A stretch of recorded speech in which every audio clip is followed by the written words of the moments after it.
hormati Kak Sela Aulia Ramadhani dan Kak Muhari Akil Salman selaku pembicara pada webinar kali ini, serta seluruh peserta webinar yang berbahagia yang telah meluangkan waktunya untuk mengikuti webinar pada pagi hari ini. Sebelumnya, izinkan saya untuk memperkenalkan diri dahulu. Saya Rausu Solihah Nurida selaku MC pada acara webinar pada pagi hari ini. Pertama-tama, marilah kita panjatkan puja dan puji syukur kehadirat Tuhan Yang Maha Esa atas nikmat dan hidayahnya yang telah diberikan kepada kita semua, sehingga pada hari ini, tanggal 31 Juli 2021, dapat terselenggara acara webinar dengan tema Literasi Digital di Era Society 5.0. Saya sebagai pembawa acara akan membacakan susunan acara yang akan kita lalui pada pagi hari ini, yakni yang pertama pembukaan, yang kedua sambutan, yaitu sambutan dari Subkoordinator Bidang Pemberdayaan Alumni, sambutan dari Pimpinan Umum LPM Solidaritas, dan sambutan dari Ketua Pelaksana. Yang ketiga, pemaparan materi. Yang keempat, tanya jawab. Yang kelima, sesi foto. Dan yang terakhir, penutup. Sebelum acara dimulai, marilah kita berdoa sesuai dengan keyakinan masing-masing, supaya acara pada pagi hari ini bisa berjalan dengan lancar. Berdoa dipersilakan.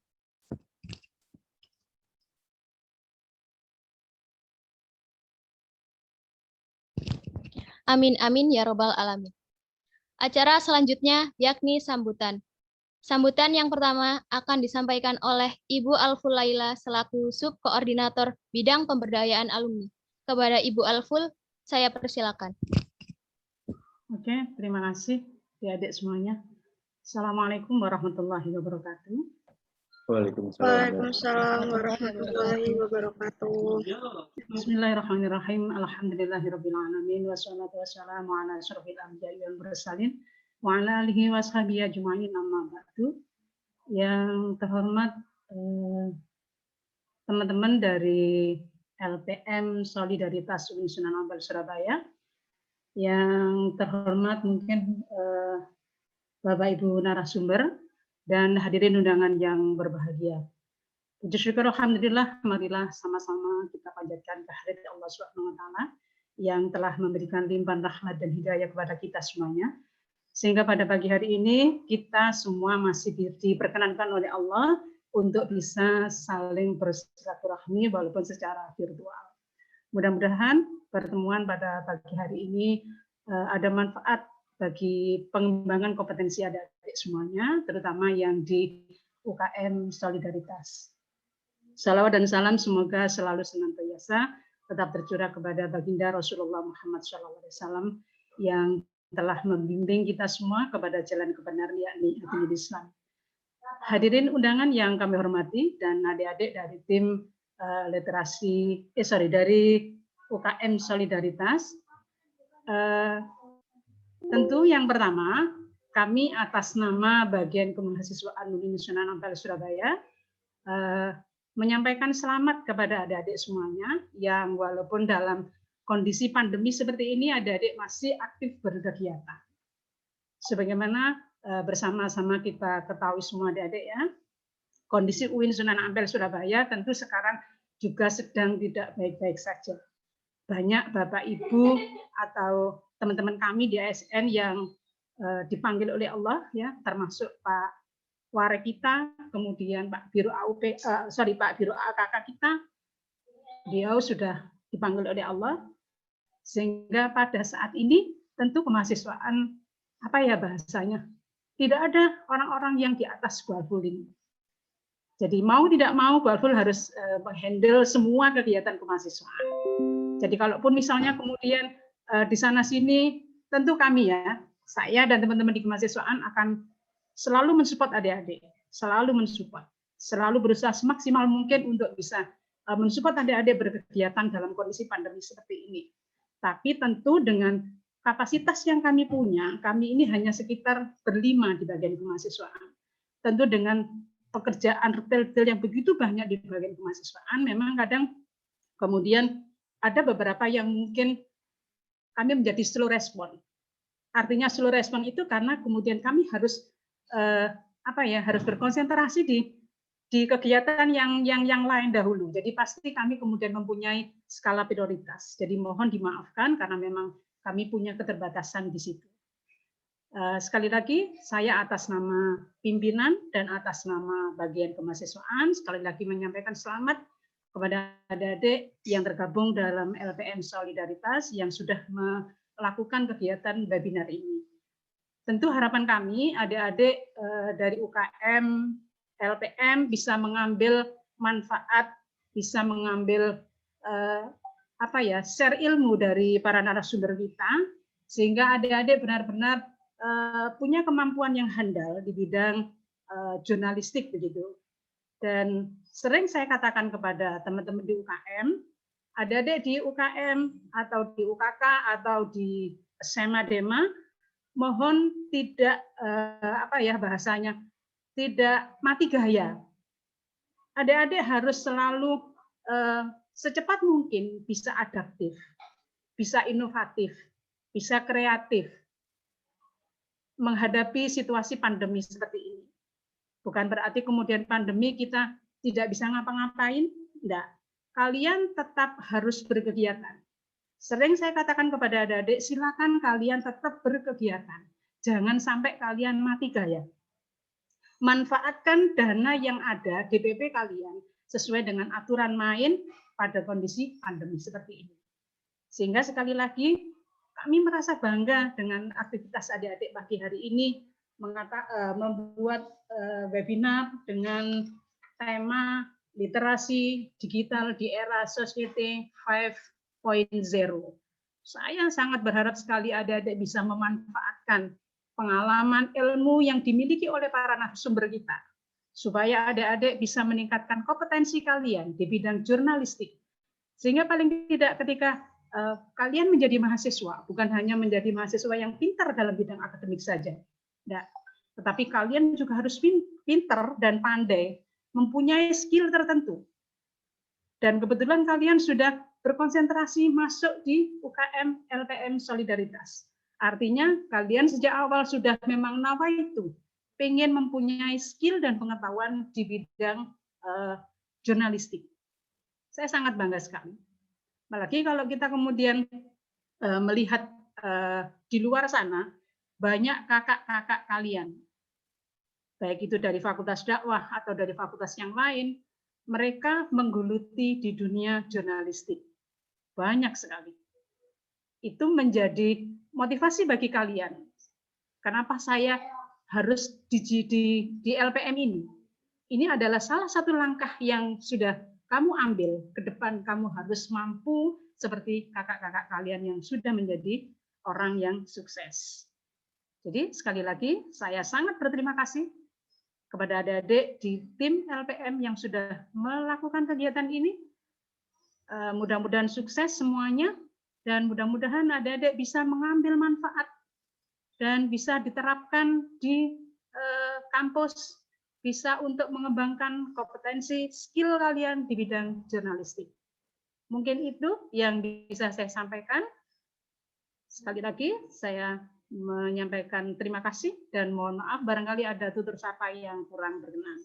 Mungkin karena saya mewakili pimpinan di sini, bersama-sama acara pada pagi hari ini kita mulai dengan pembacaan Ummul Quran. Mudah-mudahan nanti acara ini barokah dan bermanfaat ya adik-adik ya. Bismillahirrahmanirrahim. Ila hadratin Nabi Mustafa Muhammadin sallallahu alaihi wasallam. Al-Fatihah.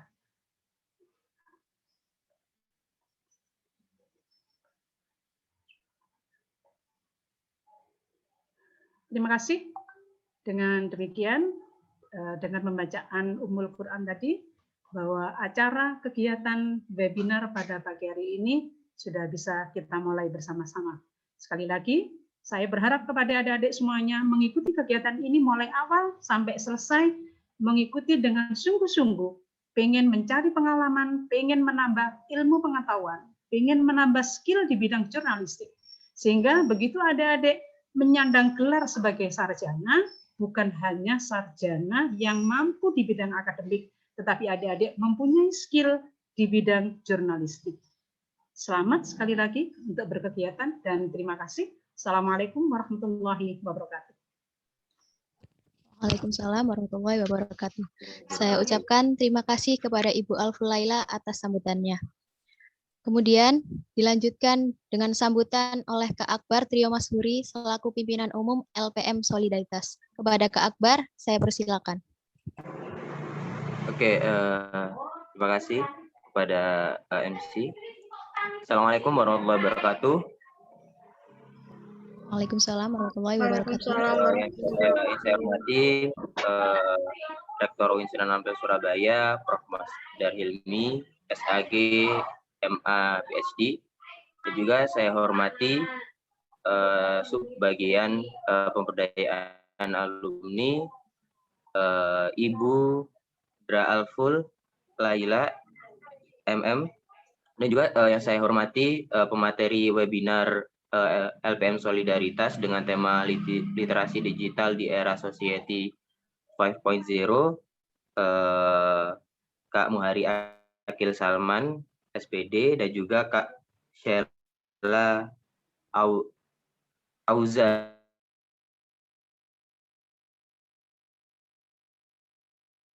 Kak Sheila.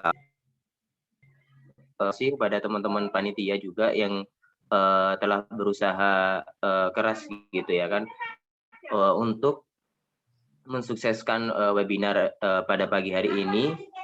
Dan juga saya harapkan bahwasanya di kawan-kawan pagi hari ini dengan diadakan webinar tentu saja teman-teman bisa mengambil manfaat di tema pagi hari ini, karena memang di literasi digital di era Society 5.0 sangat-sangat dibutuhkan, apalagi di kondisi pandemi ini. Semua pembelajaran, semua kegiatan, aktivitas semuanya dilakukan secara digital.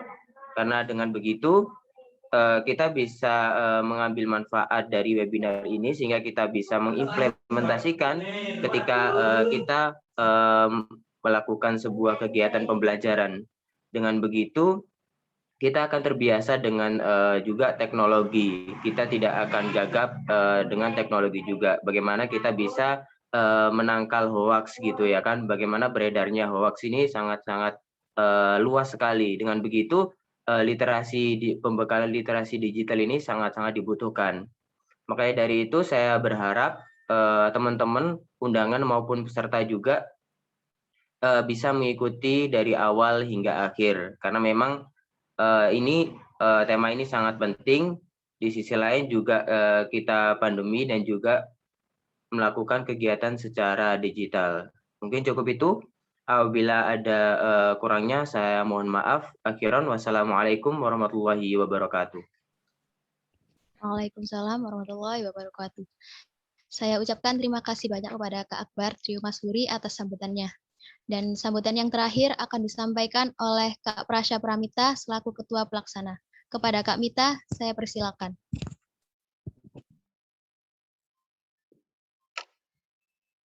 Terima kasih kepada MC. Assalamualaikum warahmatullahi wabarakatuh. Waalaikumsalam warahmatullahi wabarakatuh. Waalaikumsalam warahmatullahi wabarakatuh. Kepada yang terhormat Rektor UIN Sunan Ampel Surabaya, Profesor Masdar Hilmi, SAG, MA, PhD. Yang kami hormati Subkoordinator Bidang Pemberdayaan Alumni, Dr. Randa Alfulaila, MM. Yang kami hormati Pimpinan Umum LPM Solidaritas UIN Sunan Ampel Surabaya, Saudara Akbar Trio Mashuri. Kemudian yang kami hormati pemateri kita pada pagi hari ini, Saudara Muhari Akil Salman, SPD, dan Saudari Sheila Aulia Ramadhani. Dan tak lupa pula yang kami hormati para peserta undangan yang telah hadir pada acara pagi hari ini. Kemudian seluruh peserta webinar yang berbahagia. Pertama-tama saya mengucapkan syukur alhamdulillah karena berkat nikmat dan rahmat Allah Subhanahu wa taala kita semua dapat melaksanakan kegiatan webinar LPM Solidaritas tahun 2021 yang bertepatan pada hari Sabtu tanggal 31 Juli tahun 2021. Saya selaku Ketua Panitia ingin mengucapkan banyak terima kasih kepada semua pihak yang telah ikut andil dalam terlaksanakannya acara ini, dan saya juga berharap kepada teman-teman sebagaimana yang telah dikatakan oleh Ibu Alful tadi sama Kak Akbar, bahwa kita semua dengan adanya acara ini diharapkan mampu mengambil manfaat serta menjadikannya sebagai salah satu jalan untuk menyambut adanya era society 5.0, yang mana dalam kehidupan sehari-hari kita tidak akan terlepas dari yang namanya literasi digital. Oleh karena itu, saya berharap teman-teman dapat menikmati acara webinar ini dan mengambil ilmu pengetahuan baru. Kemudian saya mewakili seluruh panitia mengucapkan mohon maaf yang sebesar-besarnya apabila terdapat kesalahan dan kekurangan dalam terlaksanakannya acara ini, dan saya mengucapkan tetap semangat dan jaga kesehatan. Semoga acara ini dapat memberikan kita ilmu pengetahuan baru. Mungkin hanya itu yang dapat saya sampaikan. Akhirul kalam, wassalamualaikum warahmatullahi wabarakatuh. Waalaikumsalam warahmatullahi wabarakatuh. Terima kasih saya ucapkan kepada Kak Prasya Pramita atas sambutannya. Acara selanjutnya adalah acara inti, yakni pemaparan materi oleh pembicara yang akan dipandu langsung oleh moderator. Selanjutnya akan saya serahkan kepada moderator, kepada Kak Adil Adam Irsyadi. Saya persilakan. Terima kasih kepada MC atas waktu yang diberikan, dan juga kepada pimpinan Unggul LPM Solidaritas, juga kepada Rektor UNSA Surabaya. Baik, bismillahirrahmanirrahim. Assalamualaikum warahmatullahi wabarakatuh. Sebelumnya, saya ucapkan selamat datang kepada dua narasumber yang sudah hadir di hadapan kita semua. Ada Mbak Sheila Aulia Ramadhani dan Mas Muhari Akil Salman. Kita coba sapa dulu ya. Halo Mbak Sheila. Halo, selamat pagi. Assalamualaikum warahmatullahi wabarakatuh. Suaranya terdengar jelas ya? Dengar. Lumayan. Oke, baik. Gimana kabarnya Mbak Sheila? Alhamdulillah. Sekarang lagi masa pemulihan karena kemarin 2 minggu yang lalu kena qadarullah terpapar COVID. Gitu. Sekarang berarti masih dalam masa pemulihan berarti. Betul, tapi ya insya Allah sudah membaik kondisinya. Amin. Kita coba ke pemateri dua kita. Halo Mas Muhari.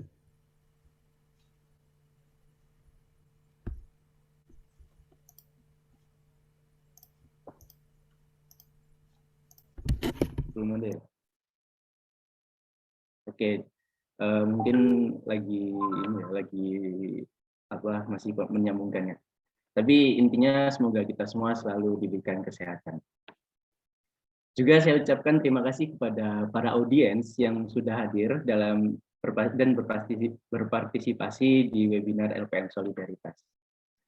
Perlu diketahui teman-teman, mengapa tema ini sangat penting untuk dibahas. Saat ini tadi sudah sempat disinggung sedikit oleh Mas Akbar selaku pimpinan umum LPM Solidaritas mengenai tema kita kali ini. Saat ini segala aspek kehidupan kita begitu dekat dengan teknologi. Apalagi di tengah pandemi COVID-19, hampir kita semua dituntut untuk bisa menggunakan berbagai teknologi tersebut. Kalau dulu kita ingin minjam buku ke perpustakaan, maka sekarang kita cukup disediakan dengan e-book dan segala macamnya. Selain itu, dalam dunia jurnalistik pula, saat ini banyak sekali media online yang terus bertebaran. Dan hal ini pula yang membuat media cetak tergerus karena pertumbuhan media online yang cukup pesat. Dampaknya, dengan bertumbuhnya media online, otomatis kita akan dibanjiri dengan berbagai macam informasi. Maka dalam hal ini tentu kita semua sangat beruntung bertemu dengan narasumber yang dapat berbagi dengan kita, mencerahkan kita, menawarkan enlightenment terkait dengan literasi digital di era Society 5.0. Supaya tidak terlalu panjang lebar, karena saya yakin dan menduga kuat, semua sudah tidak sabar untuk mendengarkan paparan pencerahan dari narasumber kita yang telah hadir, maka langsung saja Terkait diskusi kita, saya menyampaikan bahwa mungkin nanti seperti biasa akan ada sesi pemaparan dari dua narasumber kita. Dan dalam hal ini mohon izin saya sampaikan, mengingat waktu untuk pemaparan setiap materi 60 menit. Tentu sebenarnya kami ingin berpanjang-panjang mendengarkan, tapi biasanya nanti partisipan ini punya banyak pertanyaan atau keinginan untuk berdiskusi dan berdialog langsung, sehingga kami juga harus menyediakan ruang untuk hal tersebut. Dan nanti kemudian setelah 60 menit pemaparan materi dari narasumber, akan ada sesi dialog dan diskusi interaktif. Saya rasa itu dari saya selaku moderator. Sebelumnya, supaya kita lebih mengenal narasumber kita, maka saya akan membacakan sedikit CV dari pemateri pertama kita, Mbak Sheila Aulia Ramadhani.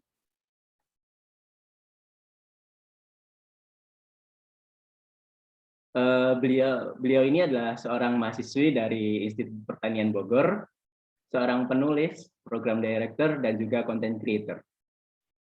Mungkin ini karena banyak sekali pencapaiannya, saya akan bacakan beberapa saja ya. Jadi Mbak Sheila ini sudah memiliki banyak karya yang sudah diterbitkan dalam sebuah buku antologi. Di antaranya Allah Mengujimu Bukan Meninggalkanmu, Ketika Cinta Menyapa, Mozaik Asa, dan juga menulis buku Petualang Pulung. Selain karya-karya tersebut, beliau juga aktif di beberapa organisasi atau komunitas seperti founder dari CeritaMerdeka.in, program director di Podcast Kampus Community, dan koordinator Podcast Kampus IPB. Mohon izin Mbak Sheila, forum saya persilahkan kepada Mbak Sheila untuk bisa memberikan pemaparan materi pada webinar kali ini. Silahkan Mbak. Oke, baik. Terima kasih Mas Adil yang udah menjadi moderator pada pagi hari ini. Semoga sehat selalu ya, Mas ya. Saya mau nyapa teman-teman semua. Bismillahirrahmanirrahim. Assalamualaikum warahmatullahi wabarakatuh. Selamat pagi teman-teman semuanya. Semoga teman-teman keadaannya sehat semua. Karena sekarang kondisinya sangat luar biasa ya. Kita sebenarnya saya nggak kemana-mana gitu ya. Cuman ya qadarul aja gitu. Memang sudah dijadikan makhluk pilihan Allah gitu untuk merasakan virus pandemi ini gitu. Dan selamat pagi kepada 130 sekian orang ya yang hadir pada pagi hari ini. Sebelumnya saya mau mengucapkan terima kasih kepada para panitia yang udah mengundang Sheila di acara webinar pagi ini, Literasi Digital di Era Society 5.0, di acara dari LPM Solidaritas UINSA ya, Sunan Ampel Surabaya.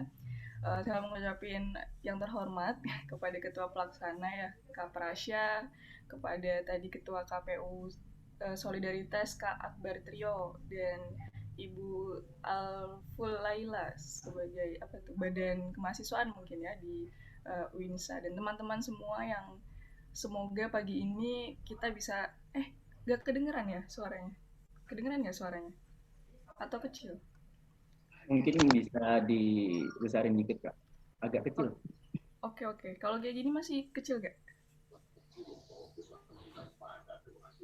Lumayan, udah lumayan.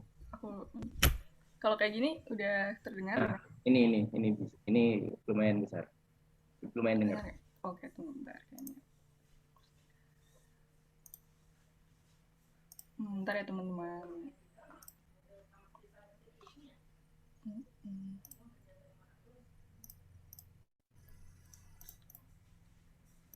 Oke, udah terdengar belum teman-teman? Udah. Oke, siap. Oke, pagi ini kita akan berbagi sama teman-teman semua gitu. Sebenarnya saya juga bukan orang yang expert di bidang jurnalistik karena background-nya tidak dari teman-teman jurnalistik atau sastra atau pers dan lain sebagainya, cuma memang hobi aja gitu untuk nulis. Aku izin share screen.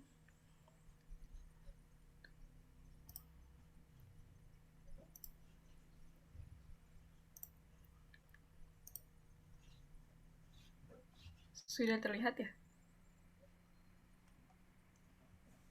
Udah. Oke, baik. Oke, teman-teman. Gimana nih kabarnya dan asalnya dari mana aja boleh chat di kolom. Aku bisa ngeliat juga. Jadi kita absen dulu yuk. Pada semangat nggak nih untuk kita belajar pagi hari ini?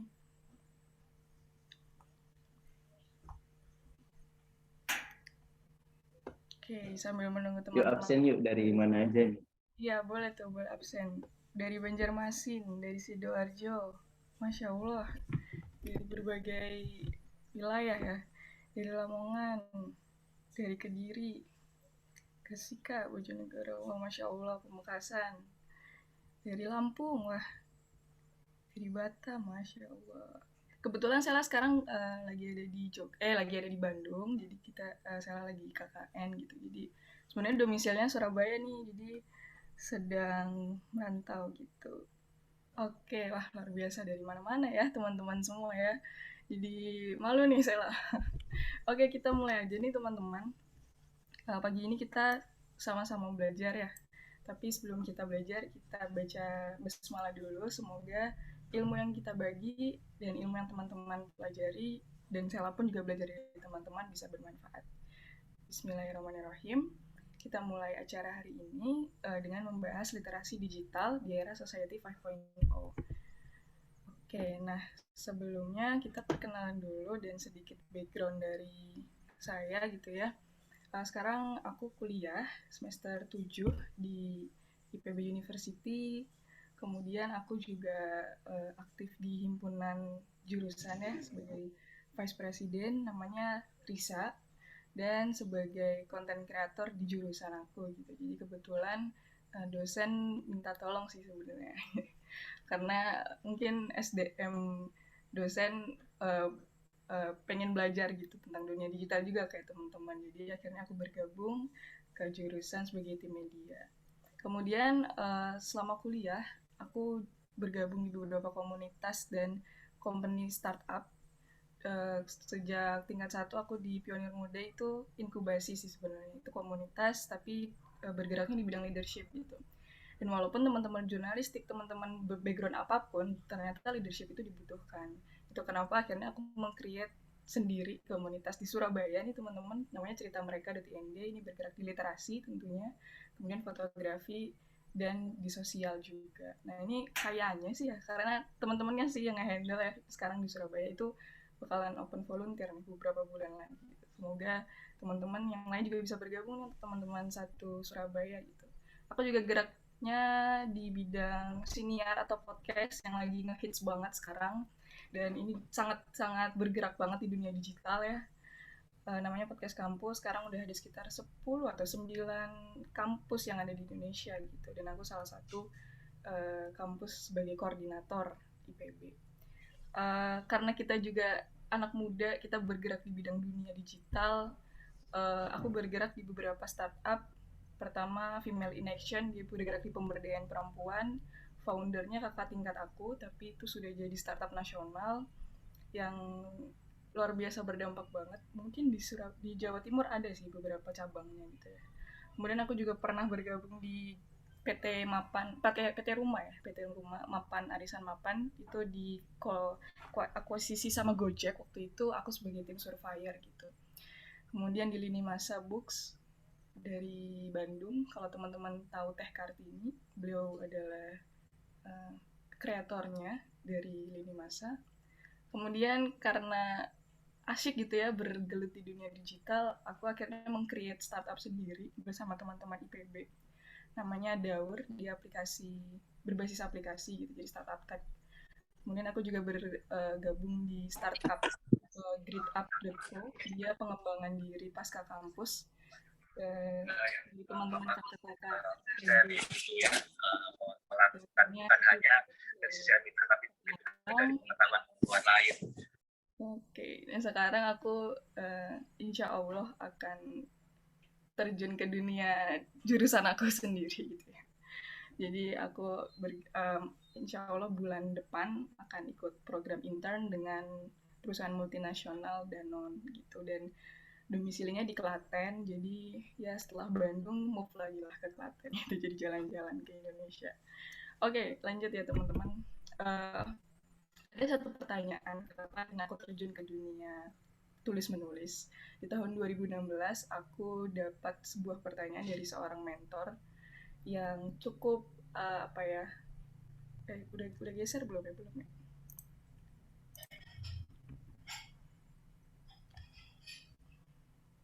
Oke. dapat satu pertanyaan dari seorang mentor aku, ditanya, Sela, ketika kamu nanti meninggal, warisan apa yang akan kamu tinggalkan ke dunia ini? Terus aku mikir, wah aku bukan siapa-siapa nih, aku nggak tahu apa yang harus aku lakukan, dan ya siapa gue gitu. Akhirnya karena saat itu aku merasa gak ada satupun yang bisa aku tinggalkan selain hal-hal yang bentuknya fisik gitu. Dan karena aku juga bukan pekarya seni yang gimana-gimana gitu ya, bukan juga pelukis dan bukan lain-lain, aku hanya suka baca dan nulis. Akhirnya aku kayaknya buku deh salah satu yang bisa aku tinggalkan dan aku jadikan warisan gitu. Dan alhamdulillah dari tahun depannya aku mencoba memberanikan diri untuk ikut salah satu kegiatan antologi book gitu ya, dengan Ustadz Ahmad Rifai Rifan, kalau teman-teman tahu. Beliau penulis luar biasa, bukunya juga udah luar biasa, banyak banget dan sangat-sangat inspiratif gitu ya. Orangnya juga baik banget. Akhirnya kita bikinlah satu buku itu, Allah Mengujimu Bukan Meninggalkanmu. Kemudian 2019 saya juga bikin lagi buku antologi. Di tahun 2020 alhamdulillah bisa bikin buku sendiri, dan ternyata mengasyikkan gitu prosesnya, dari mulai nol sampai benar-benar akhirnya buku itu ada di tangan masyarakat tuh rasanya luar biasa banget. Dan harapannya nih teman-teman penulis lainnya juga bisa menerbitkan buku-bukunya ya yang bisa dijadikan warisan. Kemudian di tahun 2021 sebenarnya ini juga project 2020, saat itu kalau nggak salah demo apa gitu.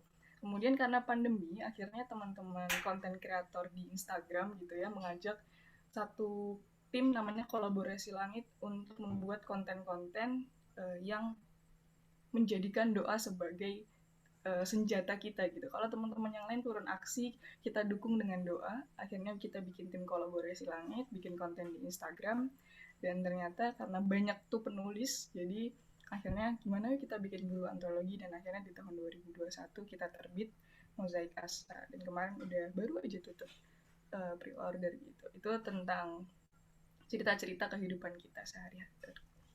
Gitu sih teman-teman. Oke, lanjut. Kita masuk ke materi hari ini tentang literasi digital di era society 5.0.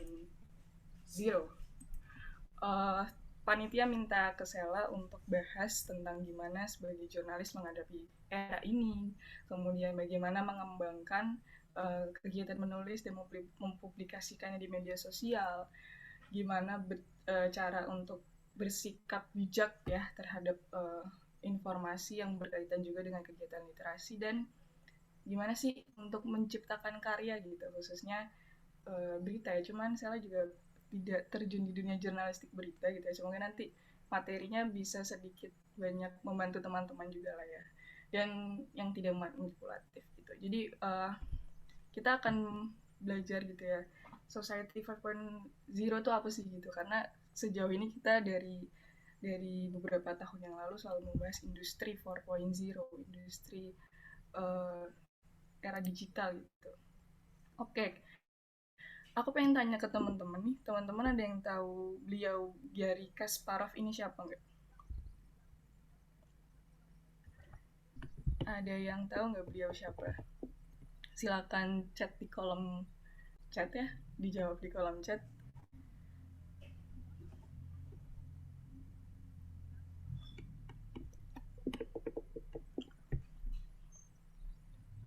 Oh, kayaknya belum ada yang tahu ya.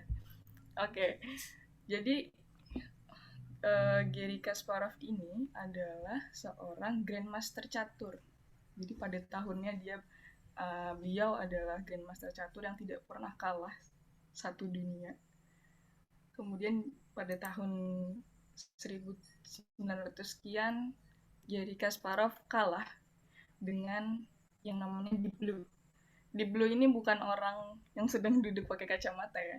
Deep Blue ini adalah benda yang ada di depan orang yang pakai kacamata, yaitu sebuah sistem, sebuah aplikasi, sebuah komputer gitu.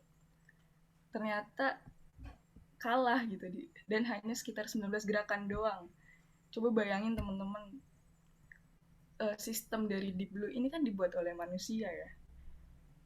Dan luar biasanya ternyata manusia bisa dikalahkan oleh buatannya sendiri.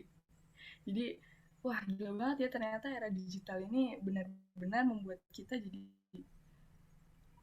kayak saingan gitu dengan buatan kita sendiri gitu. Jadi kita akhirnya bertanya-tanya tujuan buat kita manusia sebagai manusia buat sebuah program, sebuah sistem atau digital itu untuk apa?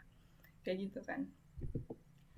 Nah, kemarin sebelum 5.0 kita belajar tentang industri 4.0. Nah, itulah yang tadi Deep Blue, terus kemudian ada yang kalau misalnya AlphaGo Zero, dan segala macam pemrograman gitu ya, itu yang kita sebut dengan artificial intelligence atau Internet of Things atau Internet of People. Nah, inilah lingkup-lingkup yang akhirnya kita kenal dengan industri 4.0 dengan segala kehebatannya, dengan segala kecanggihannya gitu, yang bahkan ada beberapa hal yang dengan beberapa menit aja itu udah bisa langsung terproses gitu. Sedangkan kalau manusia butuh berwaktu yang sangat cukup lama gitu. Jadi di sini kita kayak seakan-akan bersaing gitu dengan digital gitu, dengan digitalisasi ini gitu. Padahal kita penciptanya gitu. Nah, coba bayangin teman-teman ketika kita udah tahu nih digital itu secanggih itu gitu. Nah, kita baca gitu.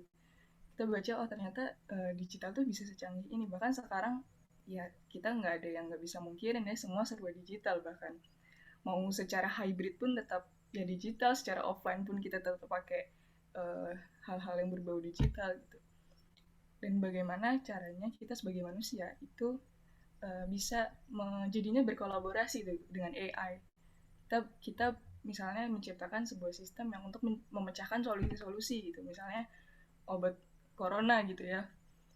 Kita gunakanlah tuh AI, gimana caranya ya bisa menyembuhkan corona dengan cepat gitu. Atau bisa ya mungkin dengan vaksinasi atau dengan apa dan lain sebagainya. Itu bisa salah satu hal yang kita jadikan senjata kita gitu. Jangan kita malah bersenjata untuk melawan AI gitu, padahal kita yang menciptakan.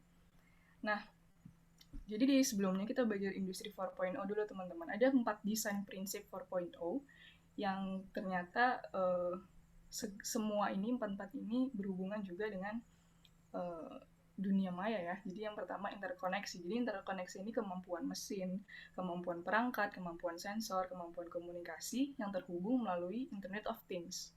Kemudian transparansi informasi dan bantuan teknis di mana itu tuh dari AI atau dari industri 4.0 dan digitalisasi itu bisa membantu manusia gitu dalam memecahkan masalah, bisa mengambil keputusan, melakukan tugas yang kadang tuh kita nggak suka gitu ya, misalnya kita nggak suka nih nulis banyak gitu kan, sekarang kan atau ngetik banyak, sekarang ada yang cuma pakai ngomong nanti bisa langsung ketik gitu. Itu salah satu cara untuk bisa memecahkan solusi kalau kita nggak suka ngetik kan, nggak suka capek-capek ngetik gitu. Ada juga dan kemudian terdesentralisasi gitu, jadi kemampuan sistem fisik maya itu untuk membuat keputusannya sendiri. Jadi bukan kita yang sebagai manusia yang memutuskan, kadang kita suka jadi galau gitu ya, antara perasaan sama otak nggak nyambung gitu, jadi kita bimbang atau galau. Nah ternyata secara sistem objektif gitu, itu yang akhirnya membuat keputusan sendiri kayak gitu teman-teman. Nah ini prinsip dari 4.0. Nah kita akhirnya beralih nih ke era society 5.0. Nah era society 5.0 itu teknologi based banget dan big data banget gitu, jadi sangat-sangat objektif dan bahkan kita tuh benar-benar berpusat pada manusia, tapi berbasisnya teknologi gitu. Jadi AI dan Internet of Things itu mentransformasi data yang dikumpulkan dari internet, dari segala bidang kehidupan itu menjadi hal baru. Gitu. Dan dikasihkan untuk meningkatkan kemampuan manusia, membuka peluang-peluang bagi kemanusiaan. Kayak gitu. Jadi perubahan itu kita mulai rasakan bahkan hanya dari bersosialisasi. Kita chatting via grup, kita sekarang ketemu via Zoom, dan itu cara kita bisa berkomunikasi walaupun dalam kondisi yang serba terbatas gitu ya. Jadi itulah society 5.0. Nah kemudian tadi kalau kata Elon Musk gitu ya, jika kecerdasan buatan atau AI itu optimalisasinya dan kegunaannya untuk merugikan manusia di kemudian hari, itu akan berdampak buruk buat kita teman-teman. Jadi tadi kita harus bisa berkolaborasi dengan AI, dengan IoT, dengan IOP gitu. Jadi hari ini kita akan bahas gitu ya tentang tantangan era Society 5.0 dan kita bisa belajar juga mengembangkan kegiatan menulis di dunia digital. Pak Widianto mengatakan di World Economic Forum di 2016 ada di antara tawaran solusi ada 3 pilar yang bisa menguatkan kondisi pada saat seperti ini. Yang pertama kompetensi, yang kedua karakter, dan yang ketiga literasi. Nah, literasi ini bukan hanya literasi baca tulis seperti kita ya, tapi literasi digital, literasi apalagi ya, literasi banyak sekali lah literasi yang literasi itu lebih kayak bagaimana menganalisa gitu ya, menganalisa, memahami dan lain sebagainya. Oke.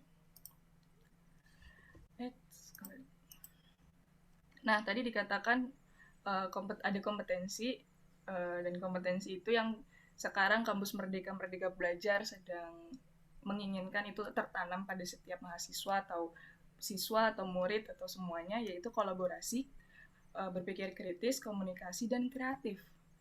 Nah, kita nih sebagai teman-teman bidang digital, industri kreatif, ya kita tentu harus dengan kreativiti kita gitu.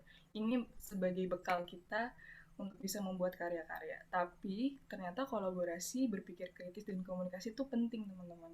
Percuma kita bisa nulis, percuma kita bisa gambar, percuma kita bisa apapun yang bisa teman-teman lakukan kalau kita nggak berpikir kritis.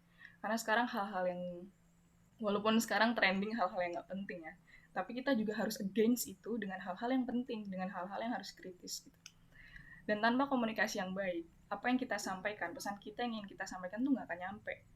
Karena kita salah cara berkomunikasinya. Dan kolaborasi itu penting karena itu menjalin network. Nanti kita akan bahas juga, itu sangat penting juga untuk kita sebagai penulis di dunia digital. Sorry. Pertama kita belajar tentang tantangan era 5.0. Moderator kalau waktunya kelebihan mohon diingatkan ya. Siap. Oke. Yang pertama, sekarang dunia digital tuh luar biasa teman-teman. Overload information gitu. Kita benar-benar nggak tahu mana yang benar, mana yang salah, mana yang penting, mana yang tidak. Semuanya ada. Bahkan kemarin semalam ya baru ngobrol juga sama teman.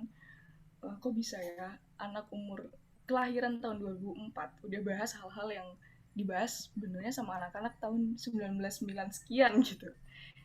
Itu tapi itu menjadi bahasan biasa gitu. Dan udah punya Twitter, udah punya, bahkan aku kan bukan pengguna media sosial secara keseluruhan ya, aku hanya menggunakan Instagram saja gitu, dengan ya Facebook kadang-kadang gitu, jadul banget ya Facebook ya.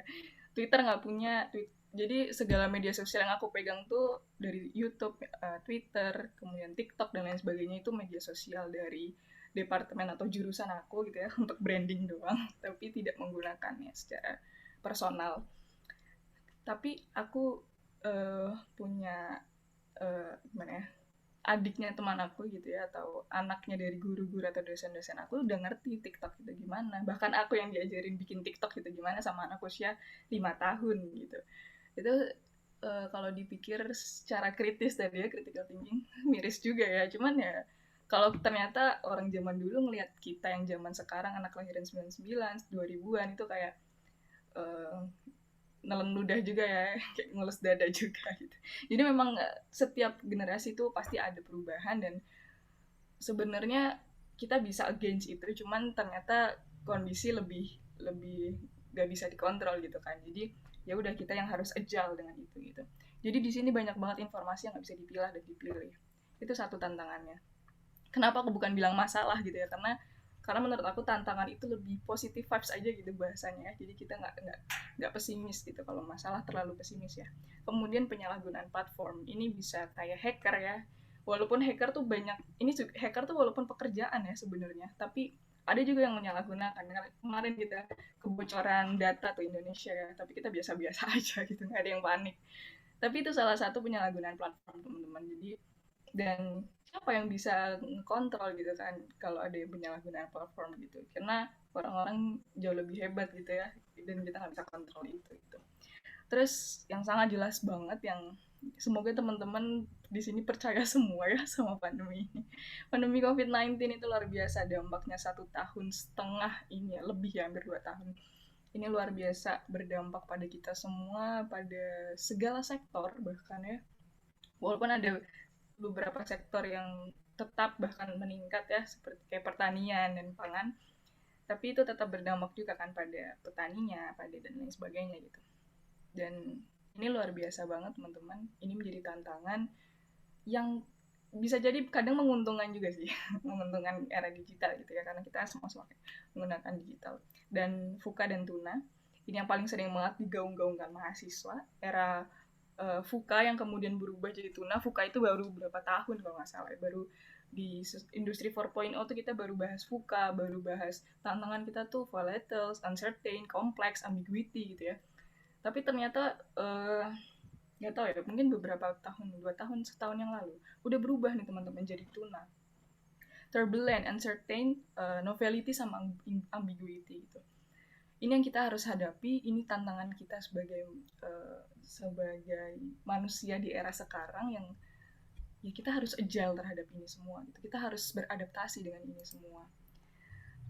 Tadi kita bahas tentang tadi ya, kalau teman-teman lihat ini kan dari film media sosial media dilema yang ada di Netflix ya. Kalau aku rekomendasiin teman-teman, kalau teman-teman mau lihat film itu itu sangat membuka mata sih sebenarnya. Oh ternyata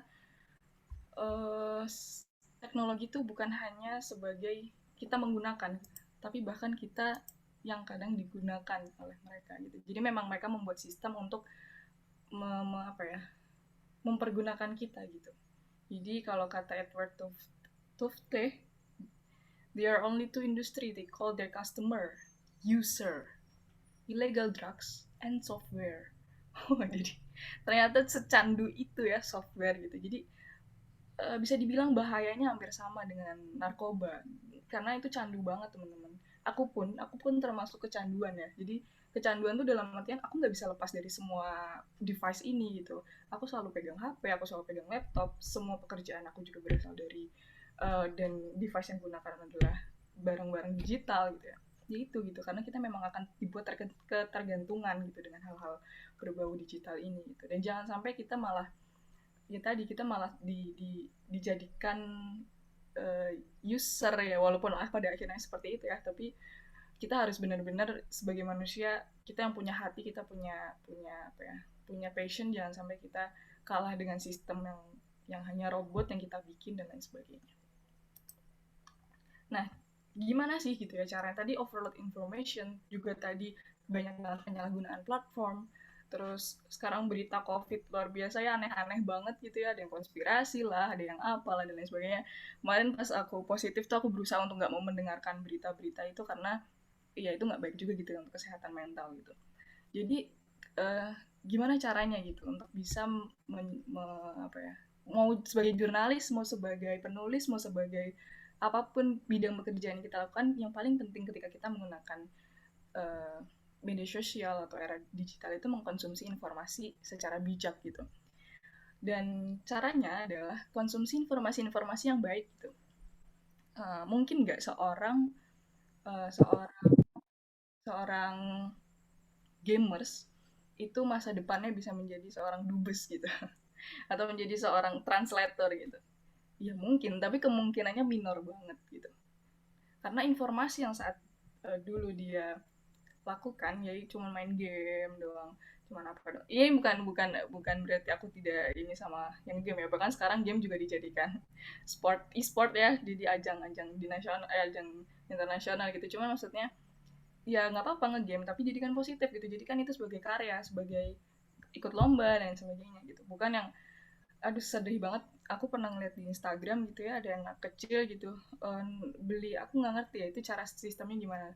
Pokoknya nggak tahu, tukar untuk main game itu loh, yang harus beli apanya gitu. Pokoknya sampai berjuta-juta itu kan cuma buat main game, padahal ya kebutuhan sekarang ini ya terbatas ya. Jadi serem juga ya ngeliat anak kecil ngeluarin duit 3 juta cuma buat main game aja gitu. Dan kalau menurut aku itu kayaknya belum ada esensinya buat dia ya gitu.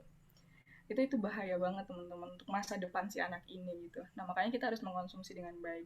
Nah ternyata ada diagram namanya DIKW, diagram DIKW ini dari Solve tahun 2016. Jadi di era society, di era digital ini, yang pertama itu ada data, kemudian informasi, knowledge, dan wisdom. Nah, ini kita sebagai manusia harus sadari bahwa data-data ini itu penting ya untuk kita pelajari. Tapi data ini nggak akan ada artinya kalau nggak kita kasih konteks dari informasi atau dari information gitu. Nah, information ini yang berkonteks juga nggak ada artinya kalau nggak kita kasih meaningnya gitu. Dan meaning itu bisa kita ambil dari pengetahuan, dari knowledge yang kita dapatkan gitu. Dan kemudian knowledge ini nggak akan ada artinya juga ketika kita nggak ngambil insight-nya dari pengetahuan itu untuk kita jadikan kebijaksanaan dalam diri kita gitu. Jadi paham nggak? Maksudnya informasi yang kita dapatkan kalau nggak kita olah, nggak melalui nggak kita kasih arti, kita pilah dan pilih, nggak kita ambil insight-nya, itu nggak akan bisa diterapkan di kehidupan kita gitu maksudnya. Jadi informasi yang sangat baik bisa jadi sia-sia, informasi yang sangat buruk bisa jadi berdampak buruk buat kita, karena kita bisa jadi salah dalam memproses informasi dan data itu, gitu. Jadi menurut aku sekarang ini benar-benar konsumsi informasi-informasi yang baik, bukan apa ya bahasanya, toxic positivity ya gitu ya, bukan segala-segalanya harus positif, kita harus ini, enggak gitu. Cuman kalau memang teman-teman lagi kenapa-napa atau lagi gimana, lagi nggak baik-baik aja, ya nggak apa-apa gitu. Cuman paham ya informasi buruk itu seperti apa dan informasi baik itu seperti apa gitu. Itu yang harus teman-teman pelajari juga gitu. Kalau misalnya teman-teman banyak sekarang nih, teman-teman yang era-era sekarang tuh banyak banget yang bahas insecurity. Ini kan sebenarnya bahkan aku pun juga merasakan gitu ya, aku tidak memungkiri gitu. Cuman informasi yang harus kita ambil bukan berarti ya udah gitu kita mencari teman yang insecure, ya udah kita insecure bareng-bareng, ya enggak gitu. Tapi apa ya, kalau kita insecure ya udah gitu, kita cari informasi yang memang nggak apa-apa kamu insecure tuh, rasain aja insecure itu seperti apa. Tapi ada beberapa cara supaya kamu tuh nggak insecure, ada hal-hal yang informasi-informasi yang kayak gitu yang bisa kita konsumsi gitu. Itu salah satu contohnya. Terus misalnya untuk kebijaksanaan ya, give a meaning sama take a insight itu bisa jadi kalau kita ibaratkan itu kayak traffic light gitu. Kalau misalnya give a meaning itu dirasa itu informasinya udah bakal berdampak buruk, kita kan tahu ya, kita kalau misalnya kita berpikir kritis apalagi mahasiswa gitu, ya kita kasih lampu kuning lah bahasanya dalam diri kita, harus mulai aware gitu sama diri kita. Ayo ini informasinya gimana nih, baik nggak buat kita. Kemudian ambil kebijaksanaan. Kalau memang informasinya itu buruk, make a stop gitu, berhenti gitu, jangan gas terus gitu, itu bisa bahaya. Itu salah satu analoginya ya teman-teman gitu. Jadi semoga dengan tantangan-tantangan tadi, ambiguity, novelty, uncertain dan lain sebagainya, itu bisa kita minimalisir lah dengan bagaimana kita mengonsumsi informasi. Nah, kalau misalnya nih kita merasa ternyata di dunia media sosial tuh kita nggak bisa kontrol sama sekali gitu, dan kita sebagai diri juga nggak bisa mengkontrol informasi itu, kita nggak bisa memilah dan memilih. Kadang aku pun sebagai manusia juga hilaf ya, suka banget scrolling Instagram tuh kayak bisa sampai ternyata ya Allah udah sejam gitu ya, ya Allah udah lama banget gitu, ternyata nggak jelas cuma nontonin orang-orang di explore gitu. Apalagi sekarang ada reels ya tuh, candu banget kayak TikTok, ada bedanya gitu. Nah, teman-teman bisa ambil langkah yang mungkin cukup ekstrim, tapi yang sebenarnya nggak ekstrim-ekstrim banget ya. Cuman kalau menurut aku kayaknya di era sekarang ini sangat ekstrim sih, namanya decluttering media sosial, atau kita ya agak stay away dulu lah for a while gitu dari dunia media sosial. Dan itu sering banget aku lakukan, bahkan aku ngelakuin rutin itu biasanya sebulan sekali, mungkin ya seminggu, atau bahkan aku pernah sebulan di aktif Instagram dan media sosial gitu. Itu bisa teman-teman lakukan gitu, karena aku merasa itu cukup butuh kita lakukan sih menurut aku ya. Jadi kita harus punya waktu-waktu di mana kita tidak, walaupun sedikit akhirnya kudet gitu ya, tapi ya nggak masalah gitu. Yang penting kesehatan mental prioritas utama teman-teman ya.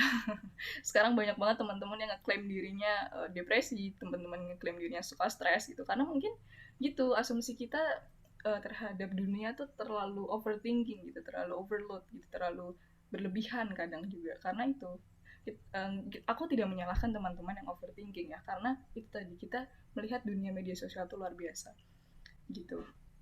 ini masih bahas era 5.0 dulu ya gitu. Itu sih. Jadi kalau misalnya teman-teman ngerasa di media sosial itu terlalu berdampak buruk untuk teman-teman, coba dulu untuk decluttering media sosial gitu. Jangan paksakan diri teman-teman terlalu terlibat atau terlalu terjun di dunia itu gitu. Nah, sekarang kita bahas gimana sih caranya mengembangkan kegiatan menulis di dunia digital gitu. Karena teman-teman jurnalis semua ya, ini aku tuh pengen jadi jurnalis, cuman gak ada, kayak kurang ada passion gitu untuk cuman pengen suka banget gitu sama dunia jurnalistik gitu. Kadang juga ternyata kalau di jurnalis itu kan banyaknya tulis berita ya. Teman-teman tenang, teman-teman jangan khawatir, teman-teman itu bisa dilindungin sama kode etik jurnalistik kan. Walaupun bukan pers gitu ya, tapi apalagi yang pers tuh benar-benar itu dilindungi undang-undang negara gitu. Tapi itu bisa kita implementasikan juga ke kita sebagai jurnalis yang walaupun masih belajar atau penulis-penulis kreatif seperti aku ya, sebenarnya bisa digunakan karena di Dewan Pers websitenya tuh ada ternyata yang kode etik, bukan kode etik ya, apa ya, aku lupa. Pokoknya itu membatasi kita sebagai jurnalis. Ada batasan-batasan sebagai jurnalis di media sosial. Jadi media sosial sekarang udah dijadikan sebuah platform memang kayaknya penting ya, dan itu sekarang gak hanya media cetak kan ya. Semua media sekarang berbasis digital dan ternyata itu sudah dilindungi juga oleh Dewan Pers. Jadi sebagai jurnalis teman-teman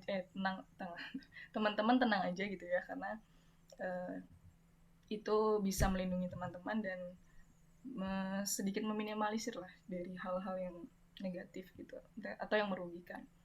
Nah, kalau misalnya teman-teman masih belajar seperti aku juga ya, gimana sih cara mengembangkan kegiatan menulis? Aku pernah dapat sebuah pertanyaan gitu dari teman aku. Saya mau nanya gitu ya, kenapa sih kamu tuh yakin gitu dan percaya diri gitu untuk mengunggah tulisan-tulisan di media sosial gitu? Karena apalagi kan tulisan aku di media sosial cukup apa ya, bahasanya kayak dakwah, kayak apa agak-agak ke Islam gitu sih, maksudnya reminder kita juga. Jadi sedangkan aku bukan orang yang memang mendalami agama, bukan mendalami ilmu agama dan lain sebagainya. Terus aku juga mikir, waduh apa juga ya kenapa aku bisa sepede itu ya, ternyata aku nggak sadar aku pede gitu. Akhirnya di situ aku insecure juga, aduh akhirnya sering banget aku ngerasa apa aku archive-in aja ya itu apa konten-konten aku dan lain sebagainya. Tapi akhirnya aku ingat ada satu mentor aku yang bilang udah nggak usah dipikirin gitu-gitunya, itu sesimpel ya udah itu menyampaikan pesan Tuhan gitu. Kita tuh bukan siapa-siapa teman-teman, mau kalian jurnalistik, mau kalian pembisnis, mau kalian siapapun, segala kemampuan yang kita punya tuh bukan dari kita dan bukan punya kita gitu, tapi itu punya Tuhan dan kita yang menyampaikan ke bumi ini gitu. Itu yang ya udah sesimpel itu gitu. Jadi ketika itu akhirnya aku nanya, terus tujuanku untuk membuat tulisan-tulisan ini apa, tujuanku menjadi jurnalis apa untuk teman-teman ya misalnya, ya harus teman-teman tanyakan juga buat kepada diri teman-teman ya, kepada diri teman-teman tuh tanyakan gitu, tujuan kamu apa sih untuk menulis gitu, supaya kamu tahu gitu arah dari tulisan-tulisan kamu tuh apa, arah dari kenapa kamu jadi jurnalis tuh untuk apa gitu. Nah, ternyata selain tujuan di diri kita, tujuan dalam menulis kita pun juga ternyata punya tujuan.